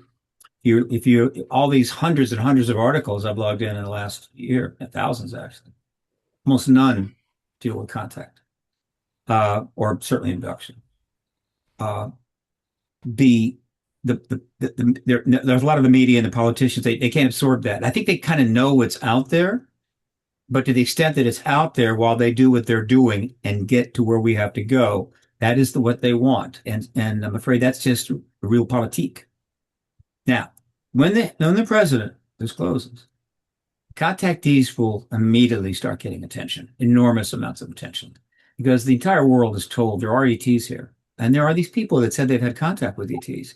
And while, the Department of Defense is not going to answer your emails about what they look like and where, but the contactees can. So suddenly they'll go from being problematic to being a major asset. This will help a little bit. To the extent that they're appreciated, some of the PTSD will be mitigated, but they have had that. There's been a cost. We have a number of species here. They don't all have the same agenda. We're not alone, but we're part of a larger thing. And so we're going to learn that some of what was happening here was serving the extraterrestrials, something they needed, right? We're already planning on how we can get stuff from the moon and asteroids and whatever else. Sure, that's what you do. So that will have to be reconciled. I feel pretty good that it won't be too bad, but it will be awkward, right? I mean, the government's response to how in the hell did you let this happen? The answer is quite simple. We couldn't stop it. Okay. Now, the idea that they approved it or cut a deal, that's another matter. I'm not particularly confident about that thread, but we're part of a larger universe. And so, yeah, there's a lot of complex stuff going on, and we're going to have to deal with it. We're going to have to talk about it and explore it. And it would help if the government gave us as much truth as possible. But it is awful for some people, as contact is, particularly the hybrid program. If you look at the sum and total of what the ETs are doing there, it pales in comparison to what humans are doing to each other. things that are just beyond awful. And so we need to keep things in perspective. That's about all I can say there. I have always honored the contactees. I do bring it up, but when dealing with the media or anything political, I just shove that up in front and say, look, you got to talk to me because we got people having hybrid children. No, you cannot do that. But the sooner we get disclosure, the sooner that changes, and they can come out of the closet and receive the accolades of their relatives that have been tormenting at every Thanksgiving dinner for the last 20 years. And that's good. It's progress, but it's not perfect. And is anything perfect right now? No, it's a work in progress. Ron for sure. James, you got a question? Yeah, I just wanted to clarify what I said earlier about the evidence for the experiencers to appear at a congressional hearing. That's a very high bar, and that's why I stated a very high bar. But the other element of it is that this discussion is moving in completely new directions, and whether or not we're being engaged by non-human intelligence or not is really no longer the question. The question is what is going to be next for society. Yeah. And in this new film, I'm not trying to plug it, but I will. We cover this stuff. We take you into Washington, D.C. We give you a peeled back view of the inside of the political process of disclosure, unlike anybody's ever seen. And then we take you into the thought experiment of what is next. How does artificial intelligence, how does simulation theory, how does our most ancient of spiritual teachings, what about the principle that consciousness is fundamental? Maybe these things are here just to make us take a better look at reality. We're asking the questions that are truly next. And I think that this crowd especially is serving a really important market, but we're also serving a lot of people who already know this stuff. And so moving the conversation forward into the broader implications, that's part of what we should be doing. And the more we can do that, and the more we can bring some of these thoughts into the reality and some of these understandings, the easier it's going to be for the people that are experiencers to come forward and find their place in the conversation. Right. It's interesting how intricate the phenomena really is, Scott, and how multifaceted and where people are coming in from what level. That all has to be taken into account. Absolutely. Scott, what were you saying? So just want to let everybody know, because I was obviously showing it, but again, the place to go to see Ron's film is accidentaltruthnext.com. And I'm seeing here that we can actually watch it for free on YouTube now. Is that? No, that's the first Accidental Truth. That's the movie that came out in 2023. It won 28 film festivals, and it's now, I've made it free on YouTube for anybody that wants to watch it. And the new movie, Accidental Truth Next, comes out on Amazon and Apple TV and YouTube movies. And Dean's movie, we've got to give him a chance to plug his. It comes out the same day. So did you guys plan that? No, not that I'm aware of. The thing that was more important and everything else takes a back seat, and it's even embarrassing for me to take up any oxygen here, is Contact in the Desert. Contact in the Desert, man. That's we back into the release. There's a website for our film. So Contact in the Desert we're gonna promote Contact in the Desert in 20 seconds. But since I'm promoting the world premiere of my film at Contact in the Desert. Okay, there we go. Contact. All right. Yeah, and also Ron James is premiering his film, so it's a big premiere event. Yeah, and it's amazing. There's some other guys there too. I can't remember his name. No, there's no one else. It's just us, Ron. I checked. So you can just... Carolyn Corey's premiering a film, isn't she? And and that's why Contact in the Desert's a cultural center. It's not just people coming around. It's incorporating a much broader base that filters out into the mainstream as well. So do you remember 2 years ago, David Grush came out on the last day of Contact in the Desert? Do you guys remember what a thrill that was to have all of us together when that happened? It was totally awesome.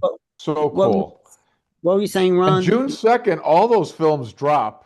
I think Caroline's comes out that day, as well as Dean's and Ron's. So if you don't want to wait that long, you just go to Contact in the Desert and you can see them all. Right. before That's a then. deal. That's a deal. That's the way to go. So we all want to go to Contact in the Desert. I'm looking forward to Dean's film. I've already seen mine. We're going to. I've seen them forward to both, seeing and they're yours, both Ron. fantastic. We're Yeah. going to come back to you guys, and we're going to do panel conversation. There's a lot of questions that have come up from our audience, but we're going to take a little break for 5 minutes. You guys can go make some tea, and to kind of integrate everything we've heard and get ready for the questions we've got for you, we're going to swing over to Omar Shar for our mid-show song. Take it away, brother.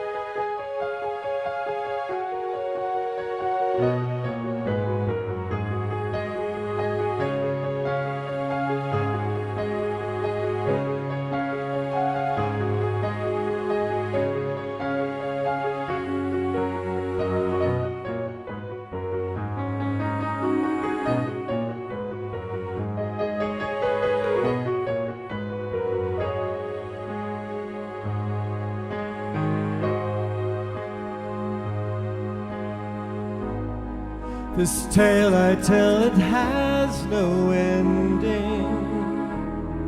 I'd like you to know we are all on an incredible journey, a traveling show.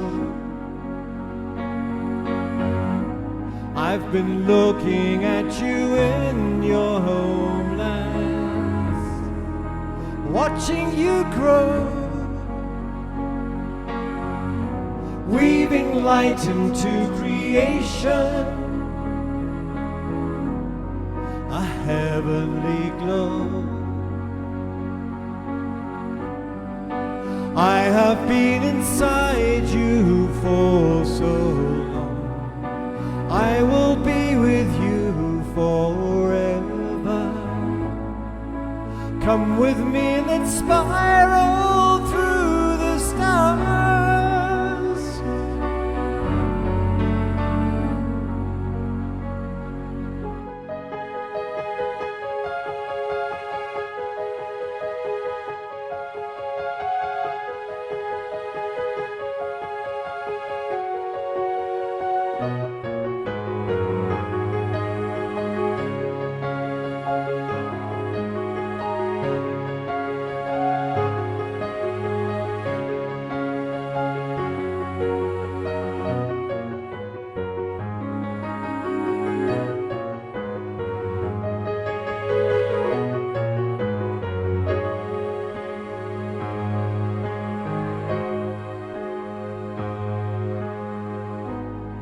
A part of you has always remembered since the beginning of time.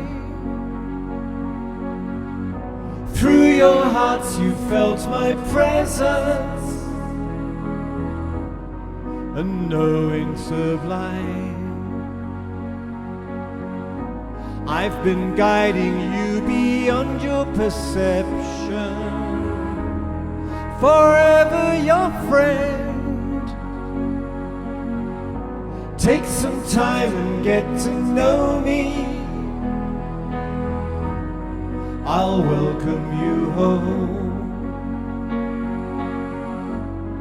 I'll welcome you home. I have been inside you for so long, I will be with you forever. Come with me, let's spiral through the stars.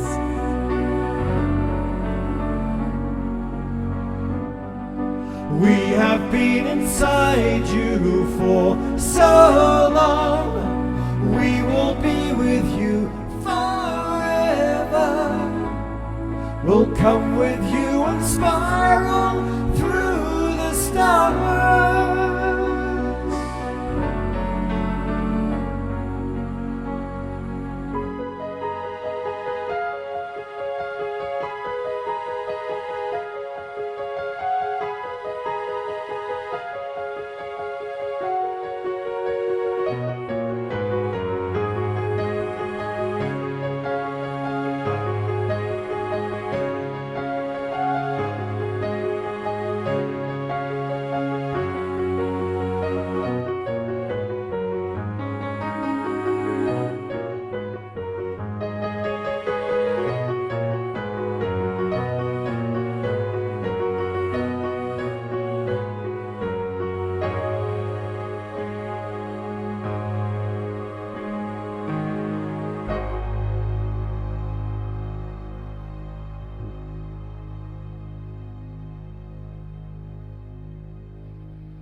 beautiful, Omashar. Wow. What a beautiful, perfect song. Let's all give some love and twinkles and appreciation to our beloved brother. And thank you, Desiree. That really lifted me. Thank you. That was lovely. Thank you. And we'll have one more Omashar and Desiree experience coming up in a little bit. All right, I'm going to bring our panelists up again.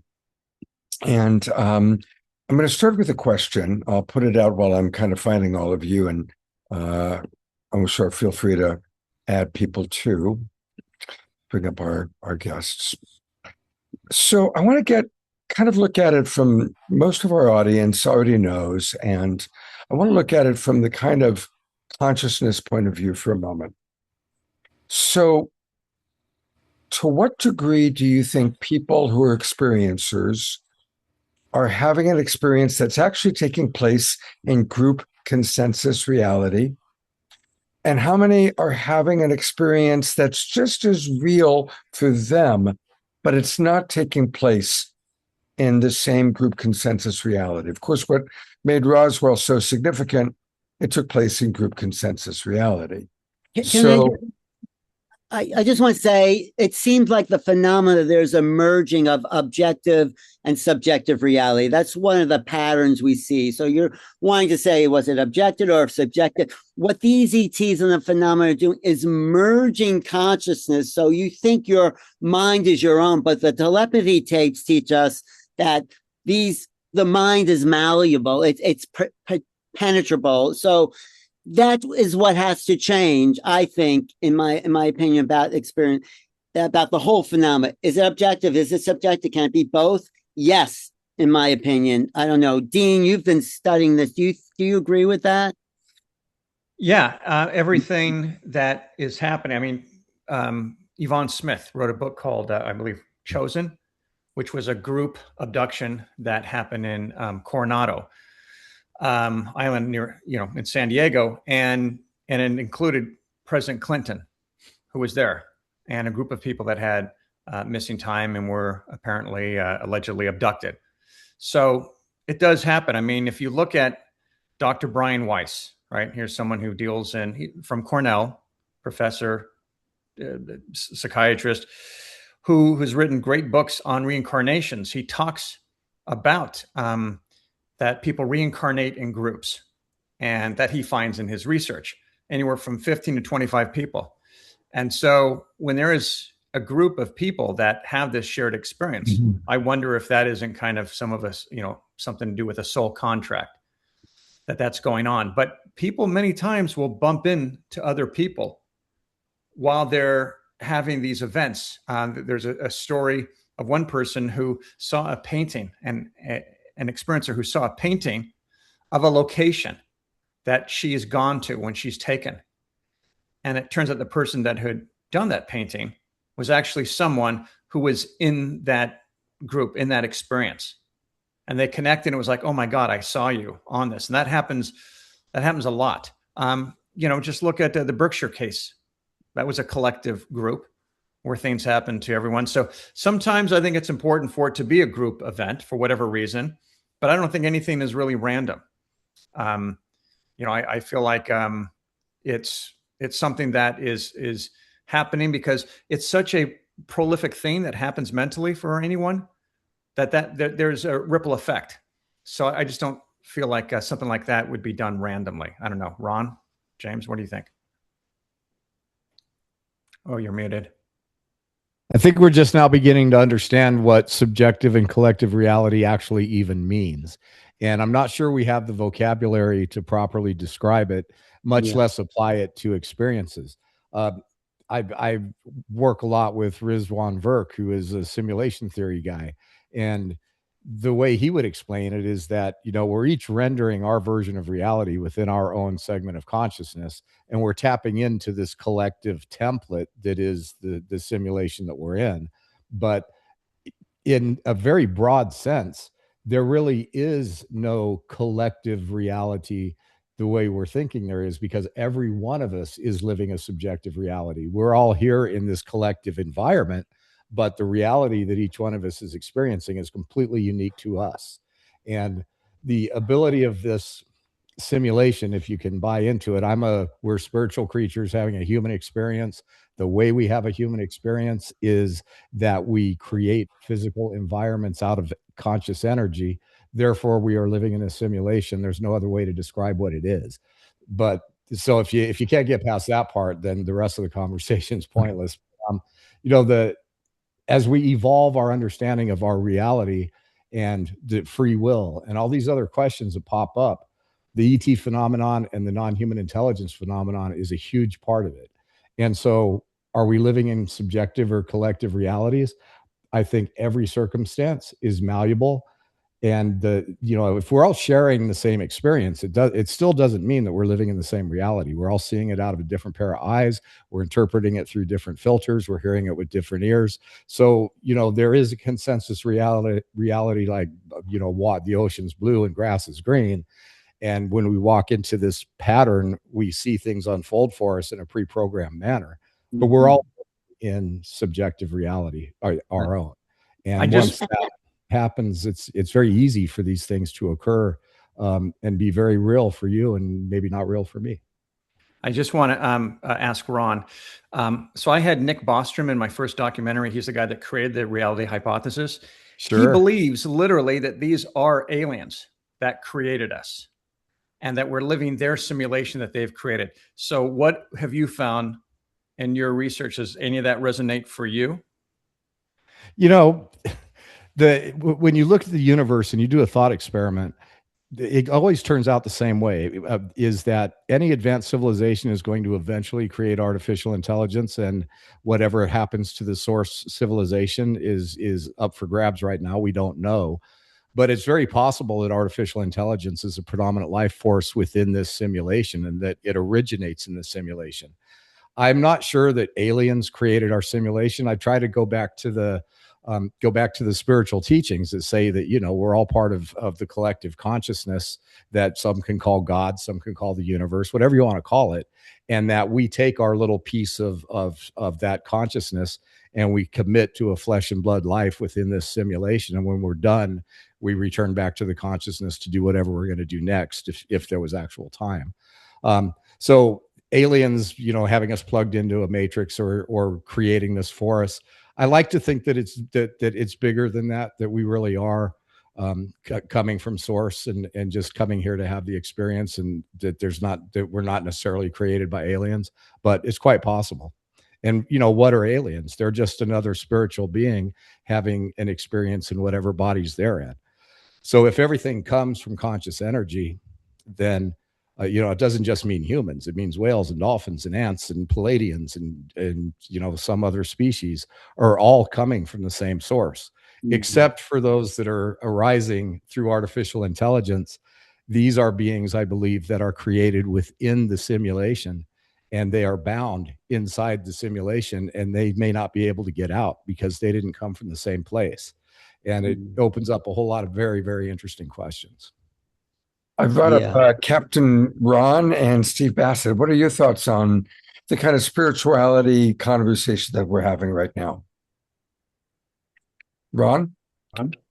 Well, it's interesting. I like the way Rizwan frames it, that we are all rendering our own version of reality. I think you can get your head around that very easily because we're all having our own individual human experience. And I feel like the way he describes it in that manner, that last thing Ron was saying about is way above my pay grade. Like, it's hard to think of artificial intelligence being trapped within that reality, but yet we're able to escape beyond it.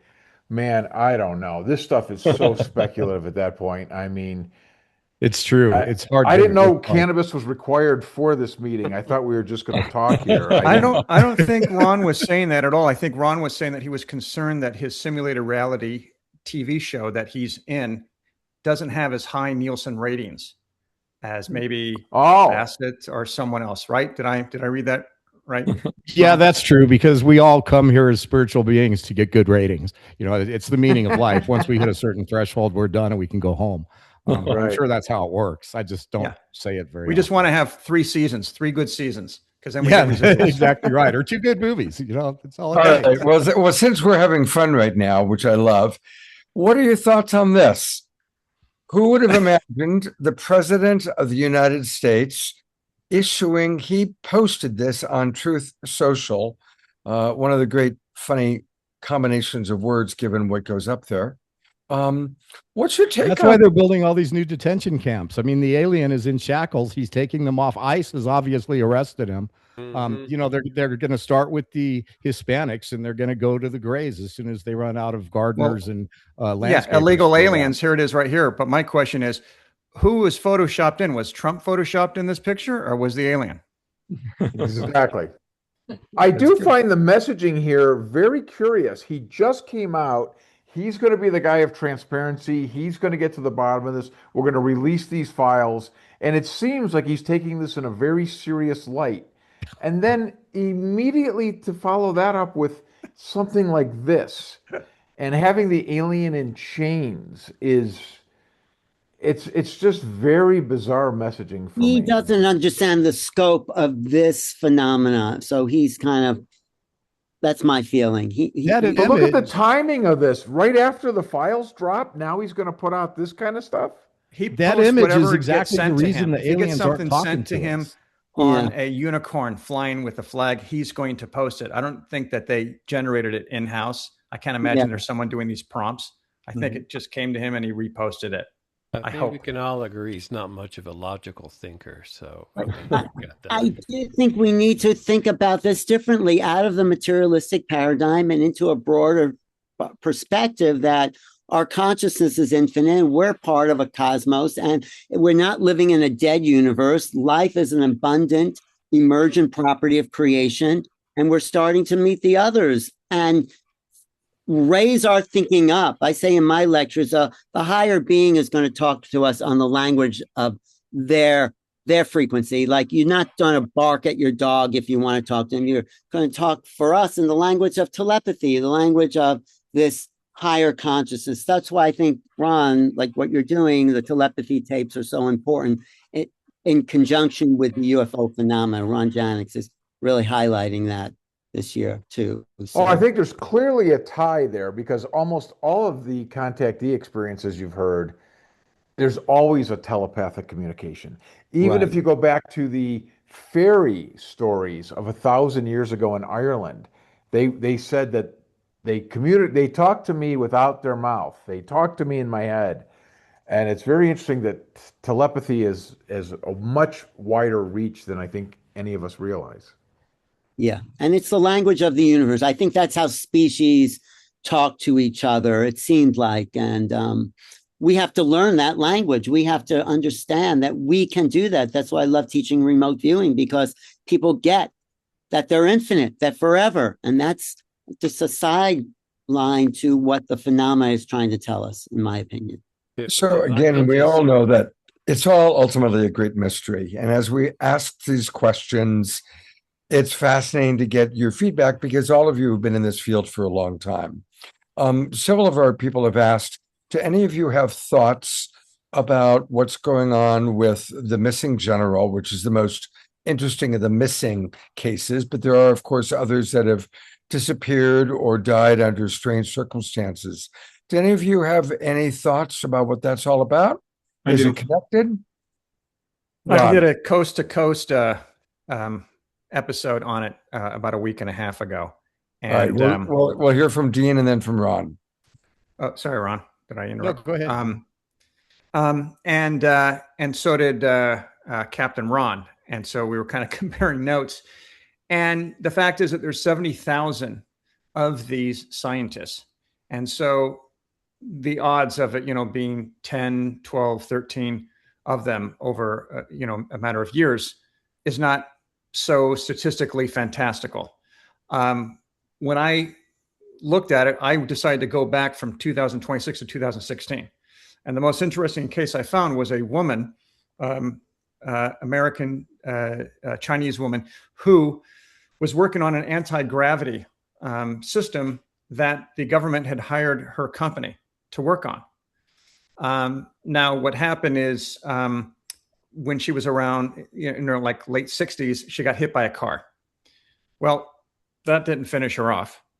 It did her husband, because he had a heart attack a year later after seeing this. It was, the shock was, but she started to get Alzheimer's and had issues with it. But it wasn't like this clean thing, if you will, as what we're purporting to say, that these were hits that were being done.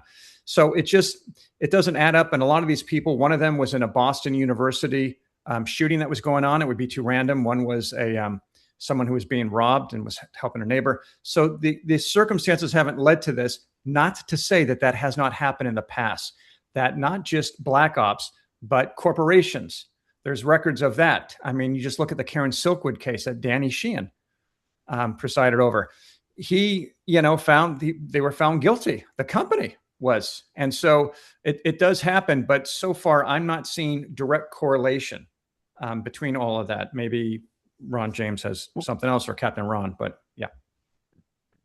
Well, whatever. I right when Dean did that on Coast, I had just done a podcast. I had written a podcast, and then I did it that Friday about this. And I looked at a lot of these people. There were like 13 or 14 names. And the first 1, 2, maybe 3 were interesting, and they did seem to have a tie to the UFO community. But as you got deeper down that list, they didn't really seem to have anything that sensitive anyway. They didn't have classified access. They didn't have clearances. I thought it was kind of really a reach. However, I also, like Dean mentioned, I pointed out that the reason people jump to this is justified. Going back to Roswell, there are many Roswell witnesses who have come forward and said they were flat out threatened. So starting in 1947, that happened. We have a history of it going through all the way up to the last hearing we had in November. Dylan Borland said that, my life was not threatened, but I lost my clearances, my job, I could not find work, and they basically can threaten you in smaller ways. So I understand why people want to make this leap, because this community has been riddled with this. For 80 years, there are people that have allegations of being threatened, being intimidated. So that's justified. I just don't feel, looking closer at these individual cases, outside 1 or 2 of them, that there's really much there, in my view. All right. And Ron James, anything you want to add? Yeah, I mean, I agree with Ron. I've looked at these cases too. There are some that seem very, very possibly connected.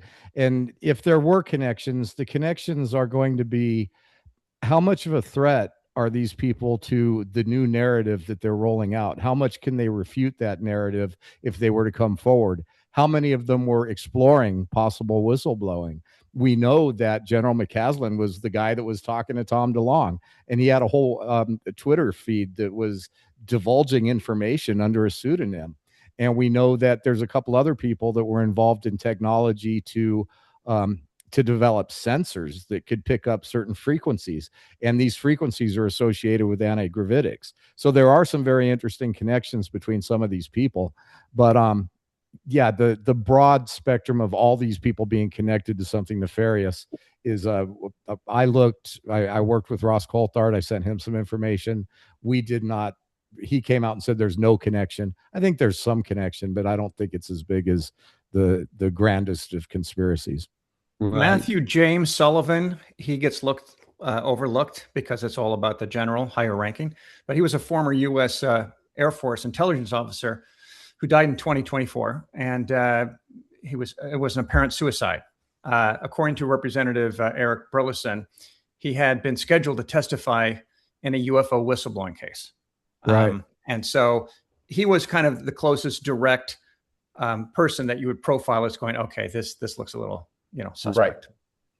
I used to think that, the day of threatening to kill people and people dying over this secrecy were kind of over. Like Ron brought up, they threatened people in Roswell. They said that's a big desert out there. But I was of the mind that that there were different rules and they weren't killing people anymore. And it is possible that if you cross certain lines, you're still going to end up on that side of it. And it definitely makes filmmakers like me, I'm sure Dean, everybody else, there's a lot of us that are pausing when that story first came out, but I'm not that concerned now. Yeah. I can add something here. Yeah. There's good and bad.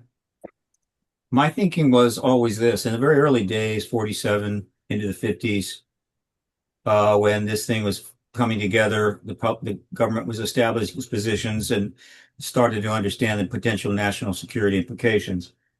I can imagine some people not wanting to go along with that, and you might have had some wet work back then. But then the government pretty much got it under control.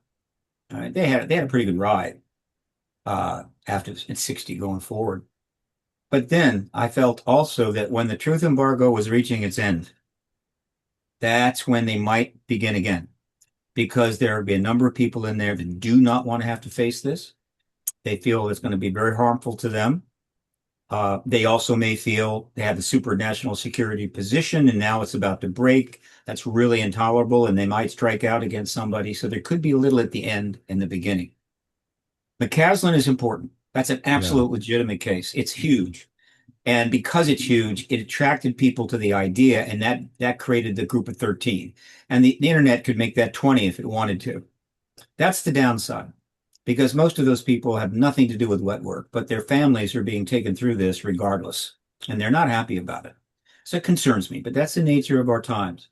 You've got McCaslin, for sure. They have got to get to the bottom of that, and we may find out it's wet work. Secondly, Sullivan, absolutely.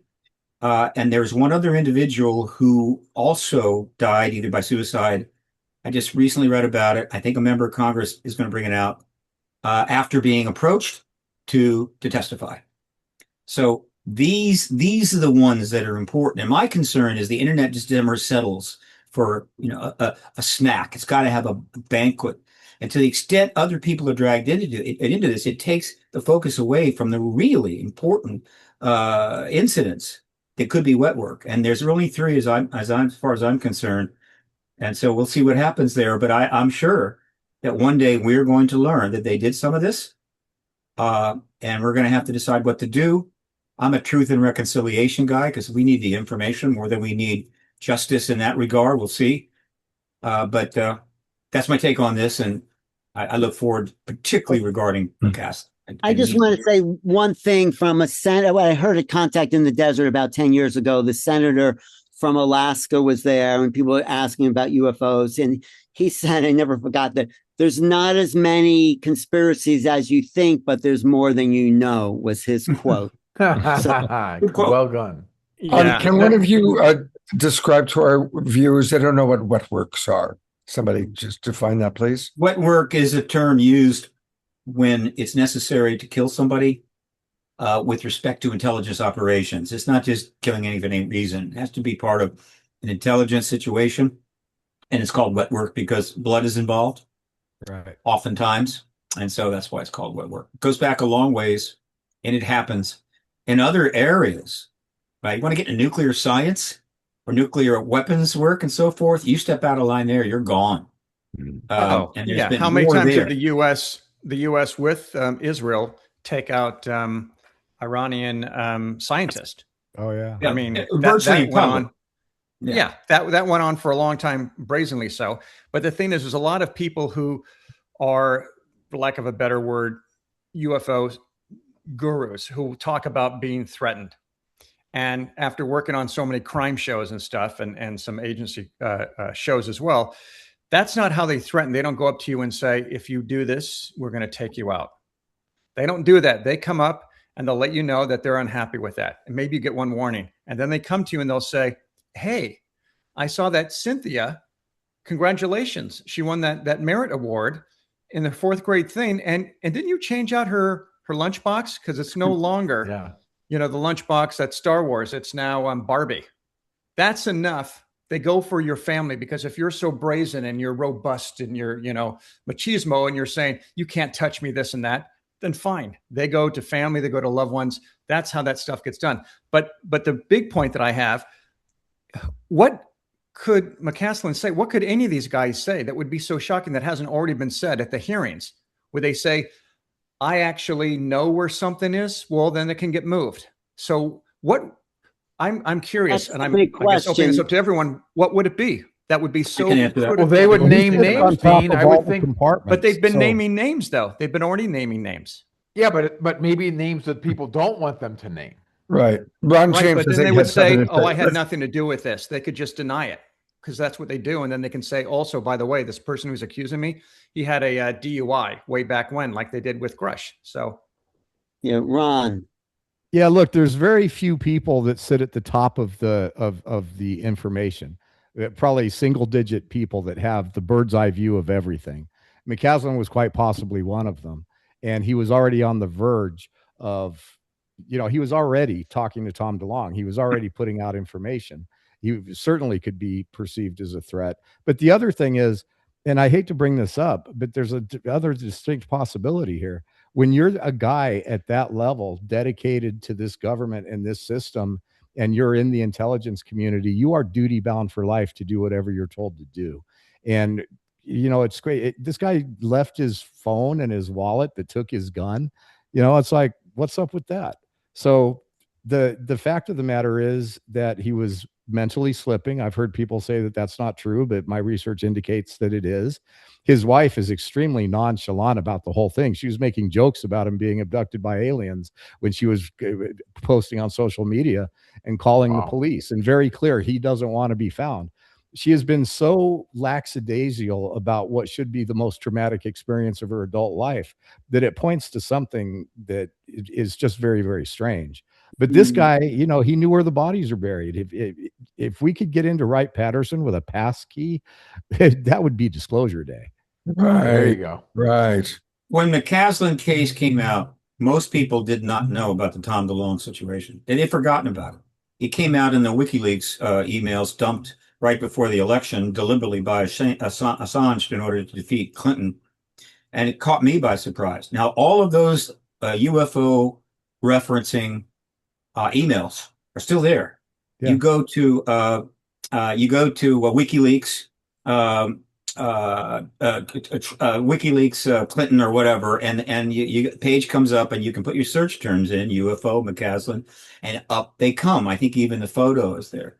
So what happens is he was kind of part of the Clinton's going to win the election and she's going to disclose, and he was participating in it, and it was not intended to be public. So he was doing it behind the scenes. Now, certain people in the government, are offended by that, and he was helping the Dems, not the Republicans. All right. And so, but they didn't act. They didn't act on that. But so that was 2016. So like years and years go by, this issue gets closer and closer and closer. There's some resentment there. There's no way that I can't imagine that he doesn't want to be found. He is either dead, and if he simply went out and killed himself, they would find the body. They have it. It's very difficult to completely disappear. Or he's been taken, right? And he is sequestered. And at some future time, maybe after disclosure, he'll reemerge. But they didn't want him to become part of this process. And by the way, all of the hearings, and most everything that comes from these witnesses, there's constant effort to point out that it's gone through Dobson, or this is what I can say, but this is what I can't say. And if I can't say it, let's talk in a skiff. They're all pretty much trying to keep it right. McCaslin may have had intentions not to do that. We have not had somebody sit down in front of that committee under oath and say, look, I don't care about my clearances. I don't care about that. I'm going to tell you everything. Places, names. What if Grush, when asked, do you know where those crashed vehicles are located, start giving out the destinations? That's the kind of thing that could get you a visit. But he didn't do that. He still got threatened. As for me, I've been at this 30 years. I've been calling for disclosure. I've only been threatened one time, and that was by a person who I'm was sorry. I'm sorry about that. Dean Alioto. Yeah, you dude, you drank my beer. I'm going to throw down. Yeah. Sorry, that's on you. Oddly enough, after getting a bunch of threatening calls wanting to kill me, I happened to be recording them. And this has nothing to do with the issue. This was something else. I sent the copy of the calls to the local FBI, nice guy. He said, you have any evidence? I says, well, I got the records of all of them. I sent it to him. A month later, they called me back and he said, Mr. Bassett, everything is going to be fine. It's okay. That's the way the government's supposed to work. It does work. It does things. That's why I avoid demonizing the whole damn thing. And I'm also Well, you can't. concerned that the idea of really making this a big story and this, and they're murdering and this and that and women. This is not helping us with the people that are still inside, that are in the middle, that we're going to be dealing with post disclosure. Yeah, can you imagine if yeah, go ahead. you're going to be a whistleblower and then you hear all these people getting killed? That's a buzzkill. And let's remember that all these guys that we're calling whistleblowers, if you have to get the statements you're going to make cleared by the Department of Defense, you are not a whistleblower. You are an instrument of the narrative. And so all this whistleblower drives me crazy. Lou and Chris and all these people, they're still working. They really are. But I think Dean makes a good point. What is the big secret why are these people getting killed? Maybe it's bigger than we can imagine, Dean. I mean, what would be the reason? What have we yet to hear? And maybe it's all about money. I don't know. I'm a science fiction writer by trade. That's what I do. I do sci-fi films as well. And I try to come up with the idea of what this would be. And I think everything that's been brought up with, dead bodies, and there's a great story that Jackie Gleason told about Nixon taking him out to take a look at some artifacts of bodies and Roswell material. I don't really see how there is something that is so damning to them. I mean, in Dan Farah's thing, he talks about the legacy program.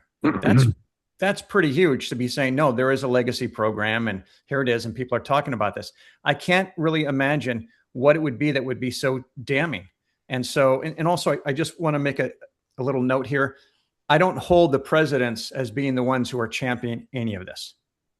The people who are doing this are the states, or, the Congress persons and the senators. These are the guys who are storming the castle.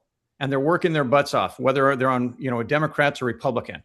And so they're dogged. And Bouchette just came out and said, there is going to be some disinformation this next round of tranche that's going to be released, and things that have already been debunked.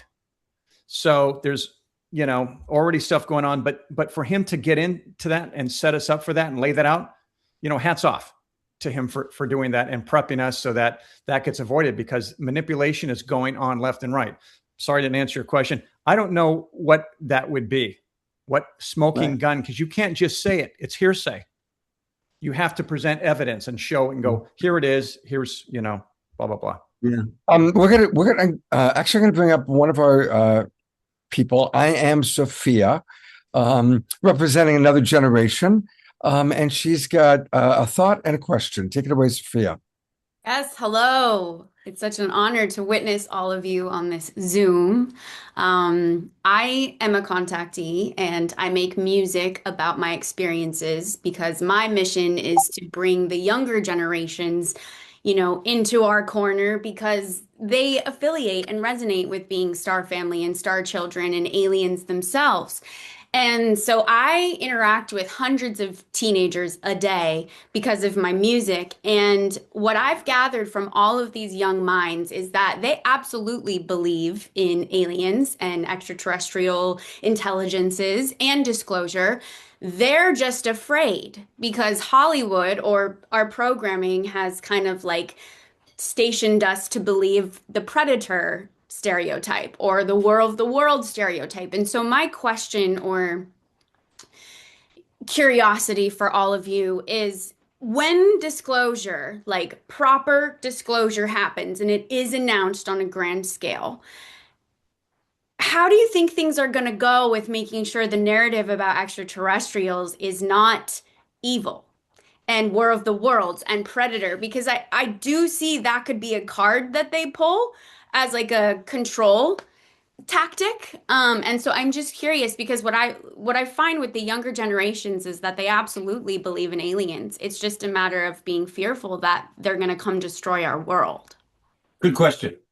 Remember when I said earlier that once we get formal disclosure, it's the contactees day. They're liberated. Mm-hmm. And so the number of contactees is pretty large. I know it's in the hundreds of thousands. It could be in the millions. We have hundreds of thousands of reports are in the files, closets of certain individuals, like Strieber and others. They talked about this. But almost all of these were sent to them privately, meaning I can't talk to my family. I can't talk out in public, the work, but I want you to know this has happened to me. Yeah. So in order to get those out and into play, it's going to be tricky. They got to be maybe vetted, whatever, but they are there, that vast amount. And then, of course, there's plenty of contactees that are quite alive. And so they are going to let us know pretty quickly. And they will testify. They'll get to testify in Congress how dangerous they are. Firsthand experiences. This is what happened. All right. And we will be able to get a sense, I think, of how bad it is. So I'm not too worried about it in that sense. We've had a movement now for 80 years. You're part of it. Everybody in the show is part of it.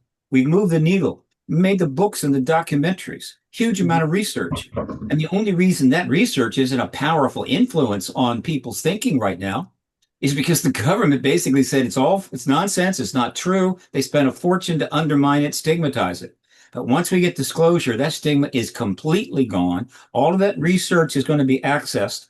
And I know enough about that research to know it does not add up to evil, demonic, awful, terrible ETs. They're going to make your life more awful than humans are doing already. And then never forget the most significant thing we know about extraterrestrials, period. They have on numerous occasions turned off our ICBM missiles. Right. Here and in the Soviet Union, right? And that it started in our country on just about 5 years after the Cuban Missile Crisis. There is a very strong thread there that eventually is going to come out. And if turning off our nuclear missiles confirms they're evil, well, nothing I can do about that. But I think it gives us another message. Well, one more thing I just want to add to what Steve said, that we're missing that the phenomena itself has a huge role in it. It's sort of in their ball court. And so what some people say, they are appearing and disappearing, they're getting us used to it. So they have a strategy, I think, whoever they are, that we need to realize, including the nuclear weapon stuff, that maybe they're showing their hand slowly. And it's not just government in control. Actually, the government is coming forward, some people say, because they got the message from the beings like you tell them or we tell them. So it's a much bigger picture. There's the offense, the defense, and the innocent bystander. No one's in it. I would like to say, if I could, just Sophia, I would love to hear your music. I'm sure it's beautiful. And this is our chance. This is our time. This is like the civil rights volunteers that went out. You don't stay in, we're all inside now. You go outside and you interact and you see the beauty and the incredible love that the universe sends us. It changes everything. And it's very simple. And that's what I would say is get out there and do your part. And don't wait for somebody else. Don't wait for disclosure. Go out today. Introduce yourself. I do that all the time. And say who you are, what's important to you, what you have to offer to the universe is of great value. And you have to recognize that. And once we do that, we will move into this next step and we will have a beautiful, wonderful existence on this planet and beyond. I just want to add, there's all the evidence is supporting, and everyone's going to agree on this, I believe. They're not here to do damage. They're not. If they wanted to take over the planet, and Stephen Hawking said we never should have sent out Voyager because higher forms of intelligence always takes over and colonializes other countries.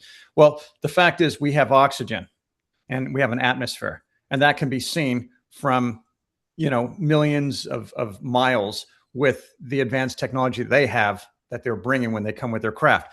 They could have taken over any time. They could send little drones the size of a flea that they could say, you know what? We want to keep the animals. We don't care for these humans, so we're going to have them dissolve. We like their clothes. It's kind of a nice fashion right now. It's retro. Let's do that. Let's keep them so they're just disappear. That would have happened. But the thing that I kind of want to warn is that the idea of this panacea of disclosure, where they come and they give us technology and everything, I got to say, as a parent, I don't want that. I don't want them coming and cleaning up our room, because then we're going to be reliant on them to do it, because we're going to keep messing it up. We have to be allowed to grow. Right now, we're not even a type 1 species. We're in kindergarten. So our evolution, that needs to happen. You can't rob a child of growing and learning, skinning their knees and everything. The thing that I'm more concerned about is AI, AGI and super AI. We saw, Captain Ron and I saw this wonderful documentary called The AI Doc. If you haven't seen it, it's on Amazon. Please see it. It's a primer for what's coming. That to me is terrifying. If these creatures are going to come, these beings, these celestial bodies, brothers, this is the only threat that I think that is more powerful and dangerous easily than nuclear weapons. And so what John Martin was saying, go out, experience life, be analog. That is when we start connecting with the universe and the source and the planet. That is evolution. That's going to get us to a higher vibration. It isn't going to be this. Yeah. Okay. Totally. Go ahead. Go ahead, dear. I was just going to say, because I loved the AI doc, but to that point, with how quickly AI is advancing, like, I guess the trepidation, I know that these beings are benevolent, or a lot of them are, and my experiences have been benevolent.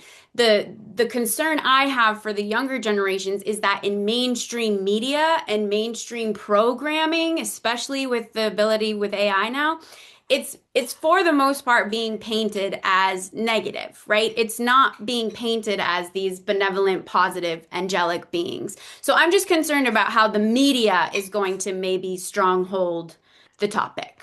Well, they can't overcome the experiencers and the increases in contact. That this generation that you're talking about is at the peak of interaction with these beings on an individual level, and that's only magnifying. So that is going to defeat this agenda to portray this phenomena as dark.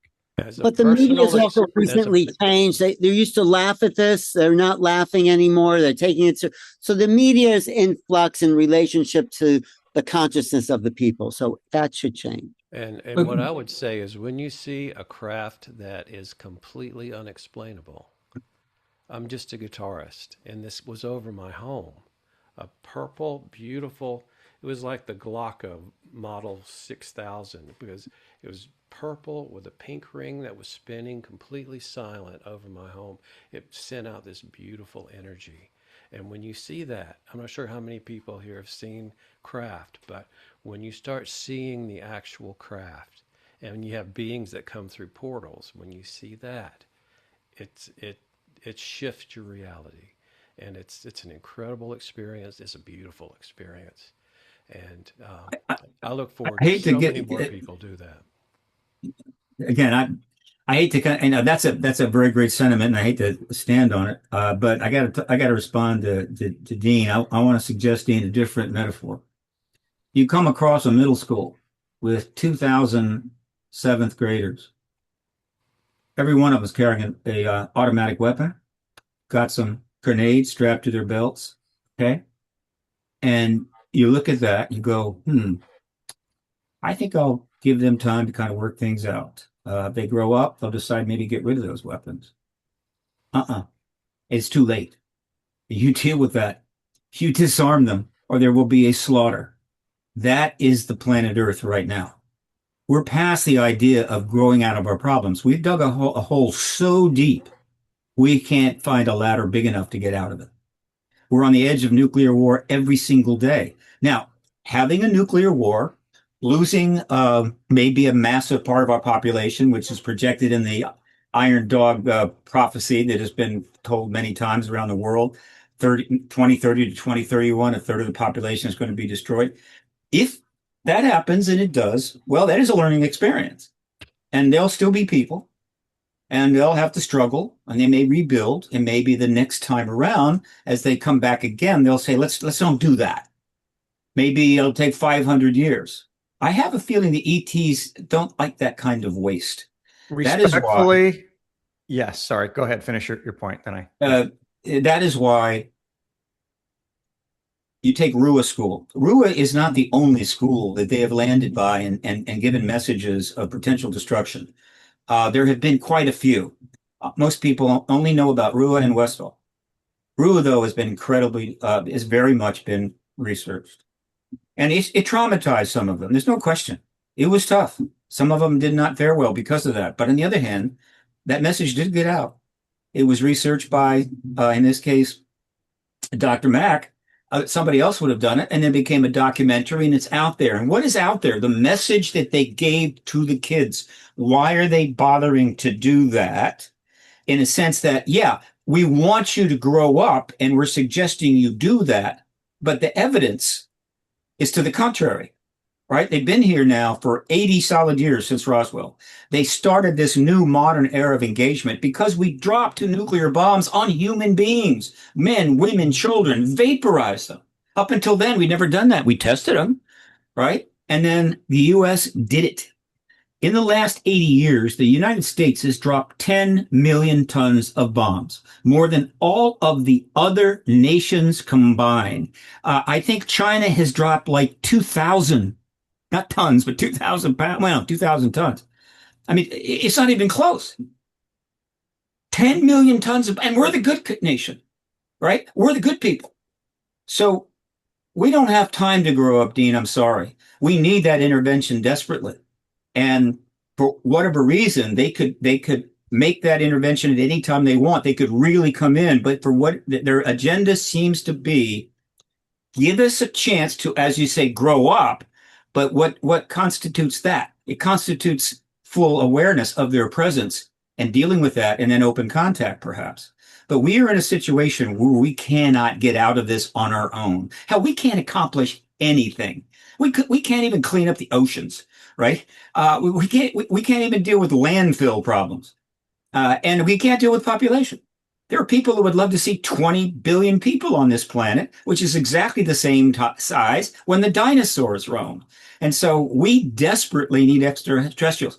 And I know that sounds messianic, okay? And I understand what messianism is. It's been around a long time, but boy. We're not talking about a single savior coming and finally turning up and baptizing them in the river. We're talking about the presence of apparently a huge number of these entities with their presence constantly engaging us in a number of ways. So this isn't really messianic. This is more basic. One advanced civilization addressing a problem of another advanced civilization in deep trouble, trying to produce, hopefully, a superior outcome. Ron James, I disagree 100%. Dean, let's hear from Ron. Hold on. Let me just answer this because he was answering my question. So I just need to put a cap on this. Where were the aliens when the plagues hit and nearly wiped out mankind? Where were the aliens when we came and we were giving tuberculosis blankets to the Native Americans and wiping them out? 70 million Native Americans were wiped out. Where were they then? And we have records of these beings being here all through mankind. Mm-hmm. It is still our job, even if we wipe out ourselves down to 10%, it is still our job to do that. And by the way, we are not doing any population explosion. We are now reducing it. And if you talk to Dr. Michael P. Masters, he tells you we are on the decline. In fact, longevity is now on the decline. People are more sterile. We have the opposite problem. So I don't think that there's going to be an alien savior like a white savior that's going to come in. And again, I don't want them to do that because then there was an artificial component coming in here that's intervening. That means that we can't handle it. And if we can't handle that, maybe we should not be here. This is a test, man. This is an evolutionary test. And there's been other civilizations here beforehand, it looks like. So if this is us at our best, having someone come in and then have to do safeguards, we don't want control from the government, let alone an alien species coming in. So for me, I look at the past and I see that we've been closing to decimating ourselves beforehand, and we have survived. So that's my counter. Well, we got two perfectly opposite opinions here. Very good. Yeah. Get some entity to book a theater somewhere. Let you and I get up there and have a civilized discussion. I think we'll book an Awakening World show where you guys go at it. I want to strike the middle road. You know, as the Buddha said, always take the middle road. And what if you're both right? What if it's not black and white? It's not they're just going to let us destroy ourselves. The very fact, I think we all know, we've read the book probably, there has absolutely been extraterrestrial intervention stopping nuclear explosions. I think we all know that. No, I'm not one of those. I think they've been here in ancient times, but stopping nuclear explosions, I'm not on that on that ship. I do think we have to clean up our own mess, and you know, if they help us, great. But we've made a mess, and I think we can clean it up. We can do that, Steve. If we all put our Not a chance in hell. I'm sorry, man. Not a chance in hell. I mean, if I saw evidence of that, if I really saw a significant effort to try to, and because this is a global phenomenon, we got 200 countries with, 8.3 billion people. By the way, the population increase is coming down. We're not reducing population. But in any event, it's like, I would say so, right? I would. But all the numbers point towards cataclysm, right? And again, if we have a nuclear war, we will still be able to rebuild. It'll just take a long, long time to get back to where we were. There'll be massive slaughter and pain. Now, if we were in the same position of the extraterrestrials, I mean, good humans, like us, we're good people. We have good intentions. There are a lot of people in government like that, and we encountered a civilization kind of like we are and knew where they were going. Would we say, it'd be a damn shame if you killed like 4 billion people, but you gotta figure this out on your own? We'd intervene. We would intervene. Look, I think we haven't done that so far. We haven't done that so far. We've only conquered. I think that there's multiple races at play in this loosely formed galactic federation, and these are not civilizations that get along with each other or have the same philosophy. They have an alliance that is very delicate, based on the realization that they could all wipe each other out at any moment. So we better keep a tenuous peace. When it comes to Earth, there are those beings that would like to see us gloriously welcomed into the Galactic Federation and become a spacefaring race. And there are others that would prefer that we be plowed under so they can do something else with the planet. And as Whitley Strieber says in my new movie, they are either going to be midwives or undertakers. And we have earned the right to self-determine by some kind of virtue of our species, no matter what our origin was. It is truly up to us to create our own fate. And that is what we're seeing unfold. And we need to do a better job, or it's just not going to be a good outcome. And the universe and even this planet is rife with stories and histories of failed civilizations, and they're finding that out more and more. I have to So say at the end of the day, it's up to us. It's up to every single person to walk the walk and make the world they want to make. And if we can't do that on an individual level, then we can't shift it on a collective level. And right now, I'm afraid that things are just moving in the wrong direction. But, we have Sophia's people that she's talking about. These kids are not like us. They are not as warlike as we are. They understand that they're watching what their parents have done, and they're just scratching their heads. They're telepathic. They're able to communicate with each other in ways we don't even fathom. If this new generation, if we can hold on long enough to let the next generation of humans come in, we stand a real chance of flipping the script. But if it's going to be business as usual and we're headed down this trajectory, I don't even know if we're going to get far enough to hand over the reins. We don't deserve Mother Earth then. That's as far as, yeah. That's almost a God pronouncement, right? Like ancient gods, they were big on that. It's like, let me change my name on my ID to God. Hold on. I do think that coming to Contact in the Desert, we can continue discussion and get input from a whole community that, it's not black or white. There's so much subtleties here, and the phenomena does know what it's doing. And maybe it doesn't care if we wipe ourselves out, or maybe it does, but let's open this conversation beyond our little small community to the world and get a consensus, because we have to realize we're one planet, one species. And there are infinite realms. And so I'm going to kind of wind us down because this is a great conversation, and I'd love to invite some of you, and we're going to continue this conversation at Contact in the Desert. Yeah. So I want to remind everybody, and we are going to do our Awakening World show from Contact in the Desert on Saturday night, May 30th.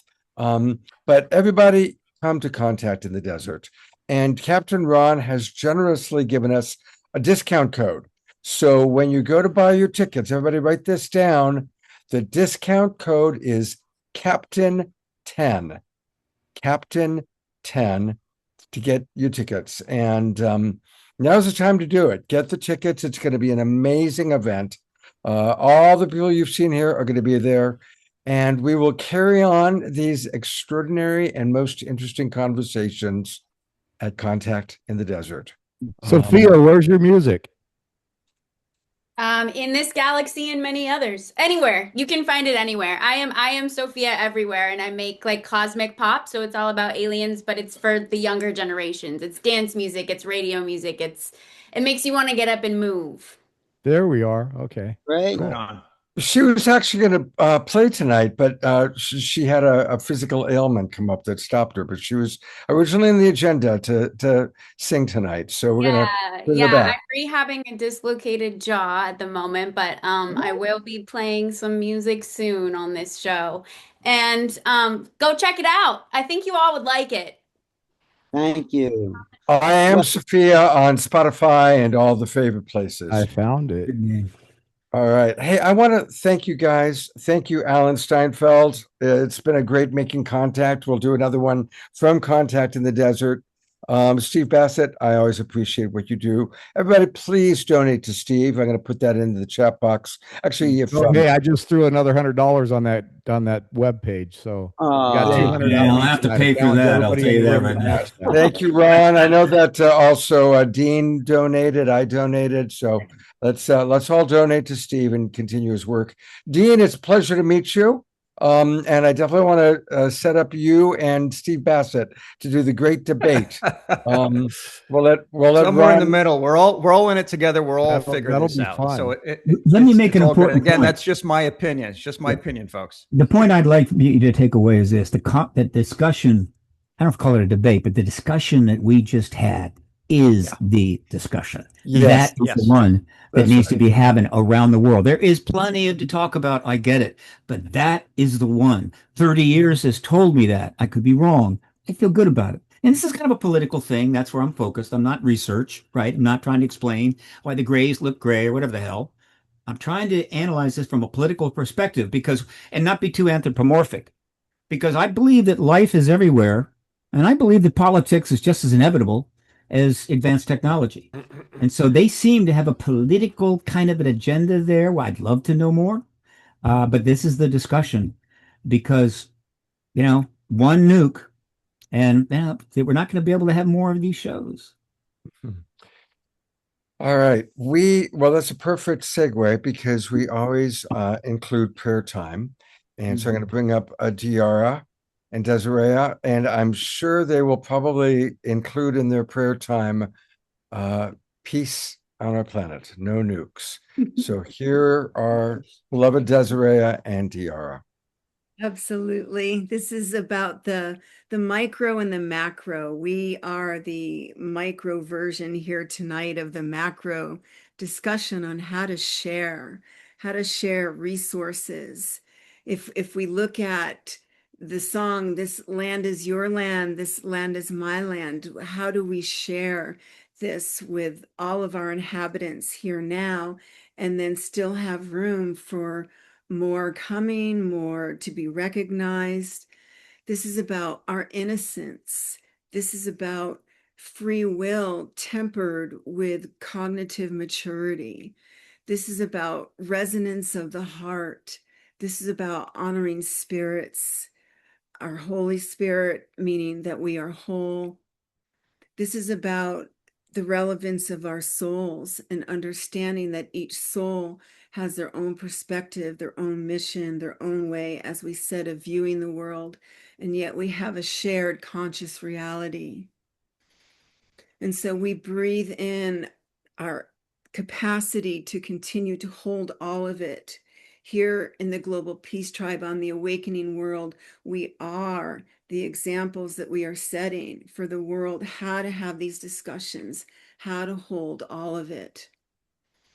And as we pray for this deepening capacity for peace and love, honoring each other, the different perspectives, we also pray for the physical bodies that hold our souls and our spirits and what we're all going through at this point, this exciting, tremulous time. And we always pray for those who are in our circle and the outer circle. We pray for healing, healing of the hearts, healing of the minds, healing of the bodies. We pray for the children here now, the children coming, the children of all the galaxies, all the lands, known and unknown, inner and outer. And we pray for the parents doing their best to provide. We know that life loves life. We know that love loves love. And when there's the dissonance, cognitive heart dissonance around that, we have the capacity to once again go in deep and hold it all. And so it is. Itakarakatakaro bokatisa, rakate, takarakati, takarakati, tokoro bokarere, takare, takarabakati, sarakate, takarakate, takara. As we bring in those light codes to expand that heart. Itakarakati, takarakati, takarakati, takarakati. The collectives have heard the words you've said tonight. Tukukopokati, takarakati, takarakati. There's expansion of the mind. Gaia herself is expanding. Her consciousness. As we bring in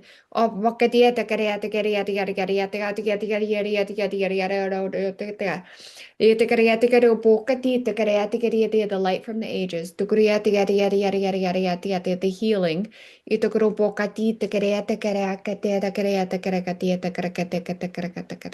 I give to you a gift. The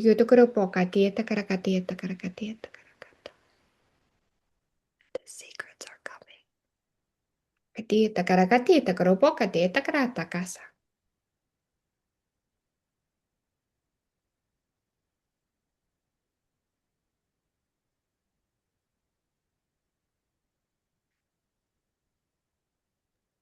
I want us to put our beloved Cornflower into our prayers. His mother had 2 more strokes, one on Mother's Day and one a couple of days ago. So prayers, also prayers for Ayada. Her husband has been evacuated out. So putting Ayada and Cornflower into our hearts as we remember our beloved Global Peace Tribe family. Maximum grace for us all, maximum grace for the next generation that Sophia represents.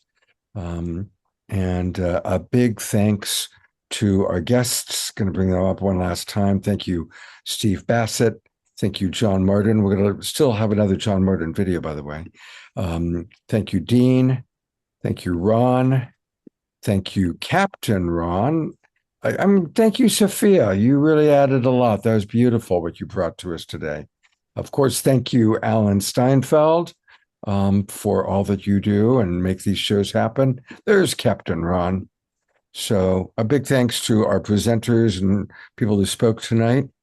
And we're going to go to Omashar for a closing song, and then we're going to watch a final video sent to us by our beloved John Martin. And let's see everyone at Contact in the Desert too, for sure. Absolutely. Let's all be there. It's going to be an amazing series of experiences.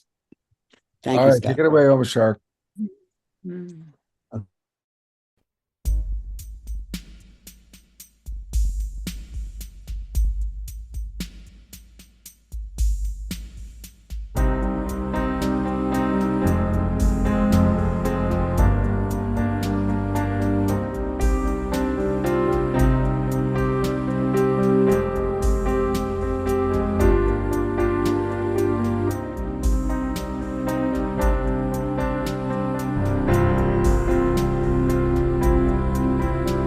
You'll never walk this way again. Lay down all your guards. Your loving hearts will lead the way. The door is open. The wonderful and the new is waiting patiently. Take the step and you will see all you've been dreaming. 'Cause now is the time you've been waiting for so long. I've been holding you through all ages, knowing I'd be with you once again.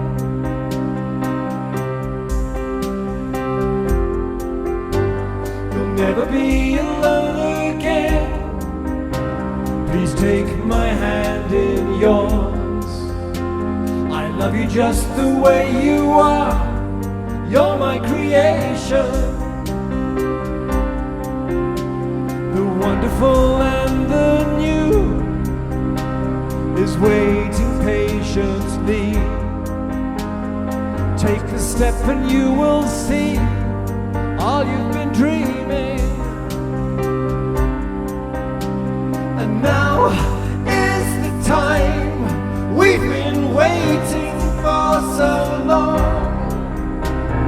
I've been holding you through all ages, knowing I'd be with you once again.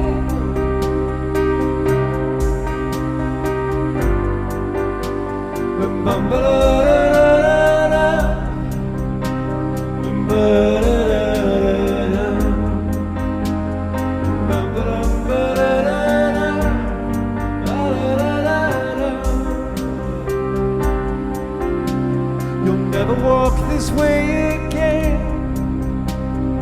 Lay down all your guards. Your loving hearts will lead the way. The door is open. And now is the time we've been waiting for so long. I've been holding you through all ages, knowing I'd be with you once again.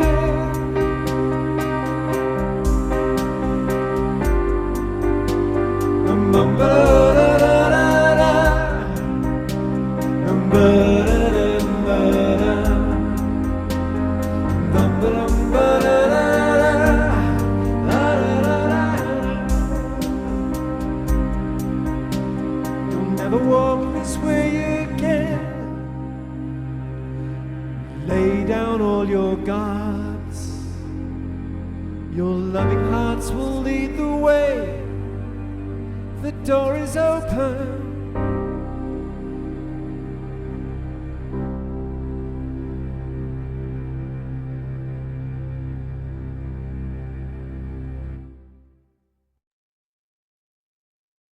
As always, a perfect song. Absolutely perfect. Lots and lots of love to Omashar. And thank you, everybody, for moving and grooving and dancing and adding your beautiful souls to the music. What an amazing evening. Thank you, Omashar. I love you so much. We didn't get a chance to hear from a lot of our audience tonight. I want to just acknowledge I was reading what was going on in the chat. So thank you, Connie and Dr. Laura and Carol and everybody who wrote. And I am going to read one thing that Dorina Joy wrote. She's coming to us from Ecuador. And Dorina Joy writes, I escaped from a communist comrade state, upgraded from a legal alien to a U.S. citizen, and now a permanent South American resident. And now I'm on my way to being to an interbeing and human galactic member, co-evolving with alien, AI, and NHI. And I think that really is a fascinating journey you're having in this human lifetime, Dorina. I agree with Ron James. We are spiritual beings having a human experience, and yours is an interesting one. And I think that that's the point. We all are learning how to coexist, co-evolve.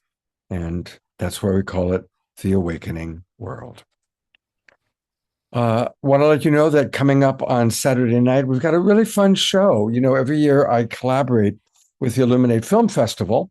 And this year we are going to be announcing the winners of their micro short. I think they received about 150 short films. And all the winners of those short films are going to be announced on our show Saturday night. And we're going to meet the people who run it. My good friend Danette Wolpert, who's the executive director of Illuminate Film Festival. Of course, Overshare will be with us playing music. And there are some of the young people who made films that we will be honoring on Saturday night. So it's going to be a really fun show. Again, thank you to all of our amazing presenters. I definitely want to carry on the conversation at Contact in the Desert and beyond. And thank you to John Martin, who puts together these beautiful videos, which I do agree, this is the way for us to go out and talk to our friends, talk to the galactic family, call in those higher vibe beings. And so how wonderful to close out the show with this beautiful video from John Martin.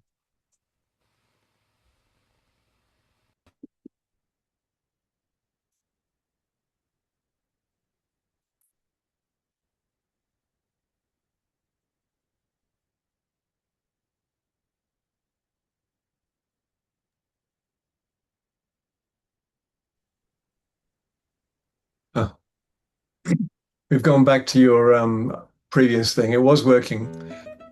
There we are.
Wow, friends.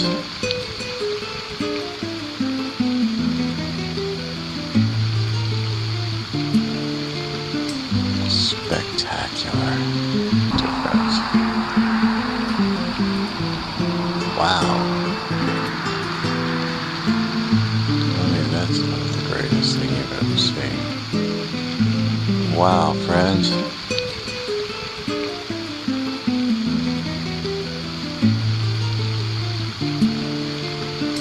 Spectacular. That is up there.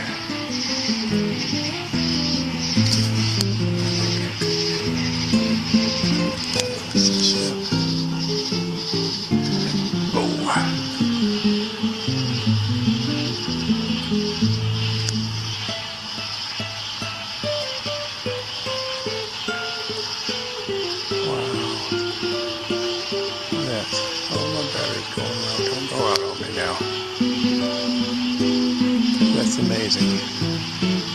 That's wonderful. Thank you, friends. Wonderful. Thank you, my friends. That's just great. Thank you, lovely friends. Wow. Hey, lovely ones. Hey. Wow. Look how bright and beautiful. Hey, my friends. Hey, beautiful ones. Hey, my sweet, dear, beautiful friends. Hey. That was wonderful. Thank you, sweet friends. So good to see you tonight. Thank you, beautiful ones. Look at that. Perfect. Thank you, friends. Thank you, beautiful ones. Thank you, my dear friend. That was great. Thank you. It was, hey, sweet friends. Oh, how beautiful. Hey, my wonderful friends. Happy Peace Day, dear ones. Thank you. Thank you, my lovely friends. Thank you for coming to see me tonight. So wonderful. Thank you, sweet friends. Thank you, lovely ones. Thank you, beautiful. Whoa, what was that?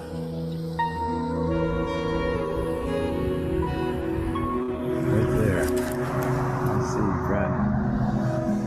Wow. Beautiful. Hey, my friends.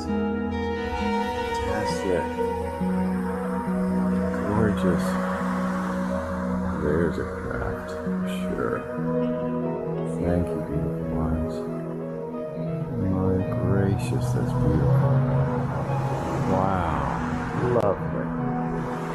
Thank you, beautiful ones. My goodness. That was fantastic.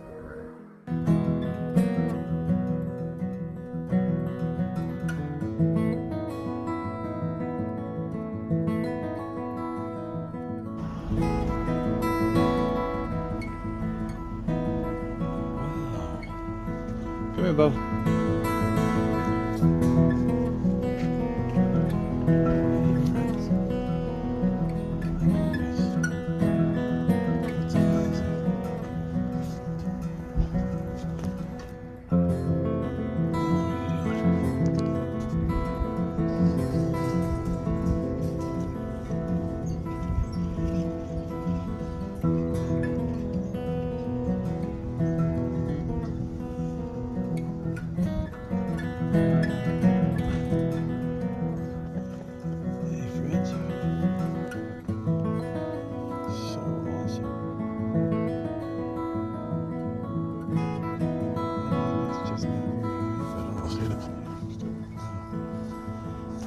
Closer.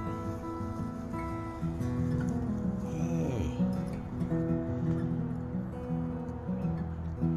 You do that. There's another one right there. There's a plane behind it. Hey, friend. Wow. Hey, beautiful one. It's just truly amazing. Hey, my dear friend. Wow, gorgeous. Hey, sweet friend.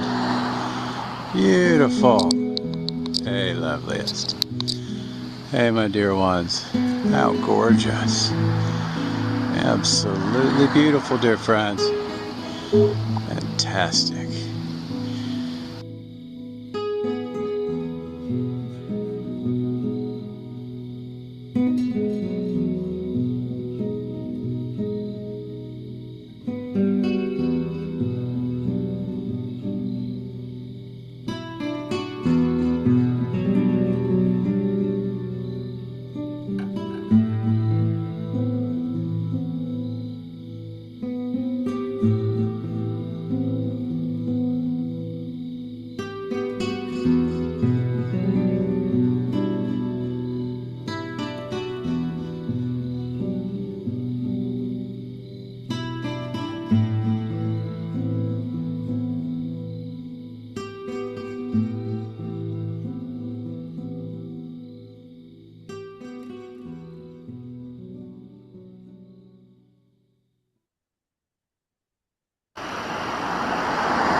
Massively cool.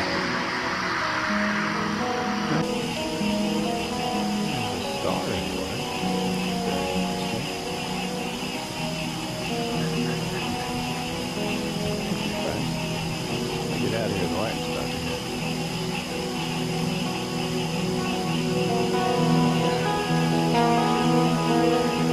Being kind of patient to talk. Wow, this is really cool. Thank you guys. Thank you guys. Thank you guys. That easy, absolutely. I mean, that's how you do it, Cinco. You project the best of yourself. whatever that is, to the universe. And the universe is so ready and open and loving and excited when we've made the effort to reach out and speak to them. You know, it's just a gorgeous interchange.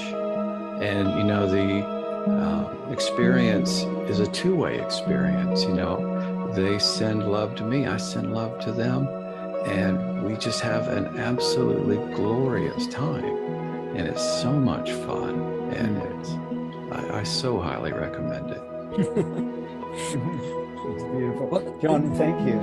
It's so beautiful. You remind me of the many nights I've spent with my daughter out speaking to the stars, and they respond straight away because they can feel the heart of the child, the cosmic child in each one of us. So a real great blessing to sit in your music and also feel the wonders of how the cosmos responds. I really feel it. And I can feel your frequency, Altair, and you are aligned beautifully with the universe. And that's what happens is you're just naturally aligned with something that's so inspiring and so beautiful and so important and so loving and giving. And it's so amazing, really.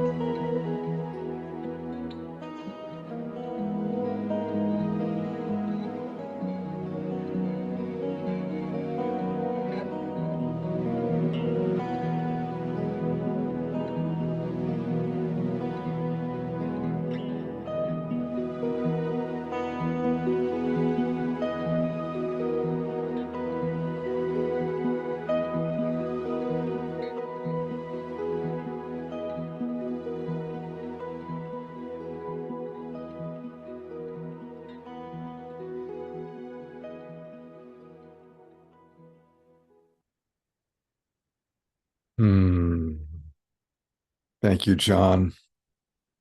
Thank you, everybody who's still with us. Still 36 beloved souls, including Diara and Omashar. Thank you for always making these shows happen. And of course, Desiree. The core team. Thank you, everybody. Have a wonderful few days. Maybe go out and through the inspiration of John Martin, who's also still with us, go out and talk to our family, or even from your own bedroom, just tuning in. Remember, as we raise our vibration, we attract higher vibration. And I'm grateful to share these Wednesdays and Saturday nights with all of you. Take care, everybody. Good night. See you on Saturday night.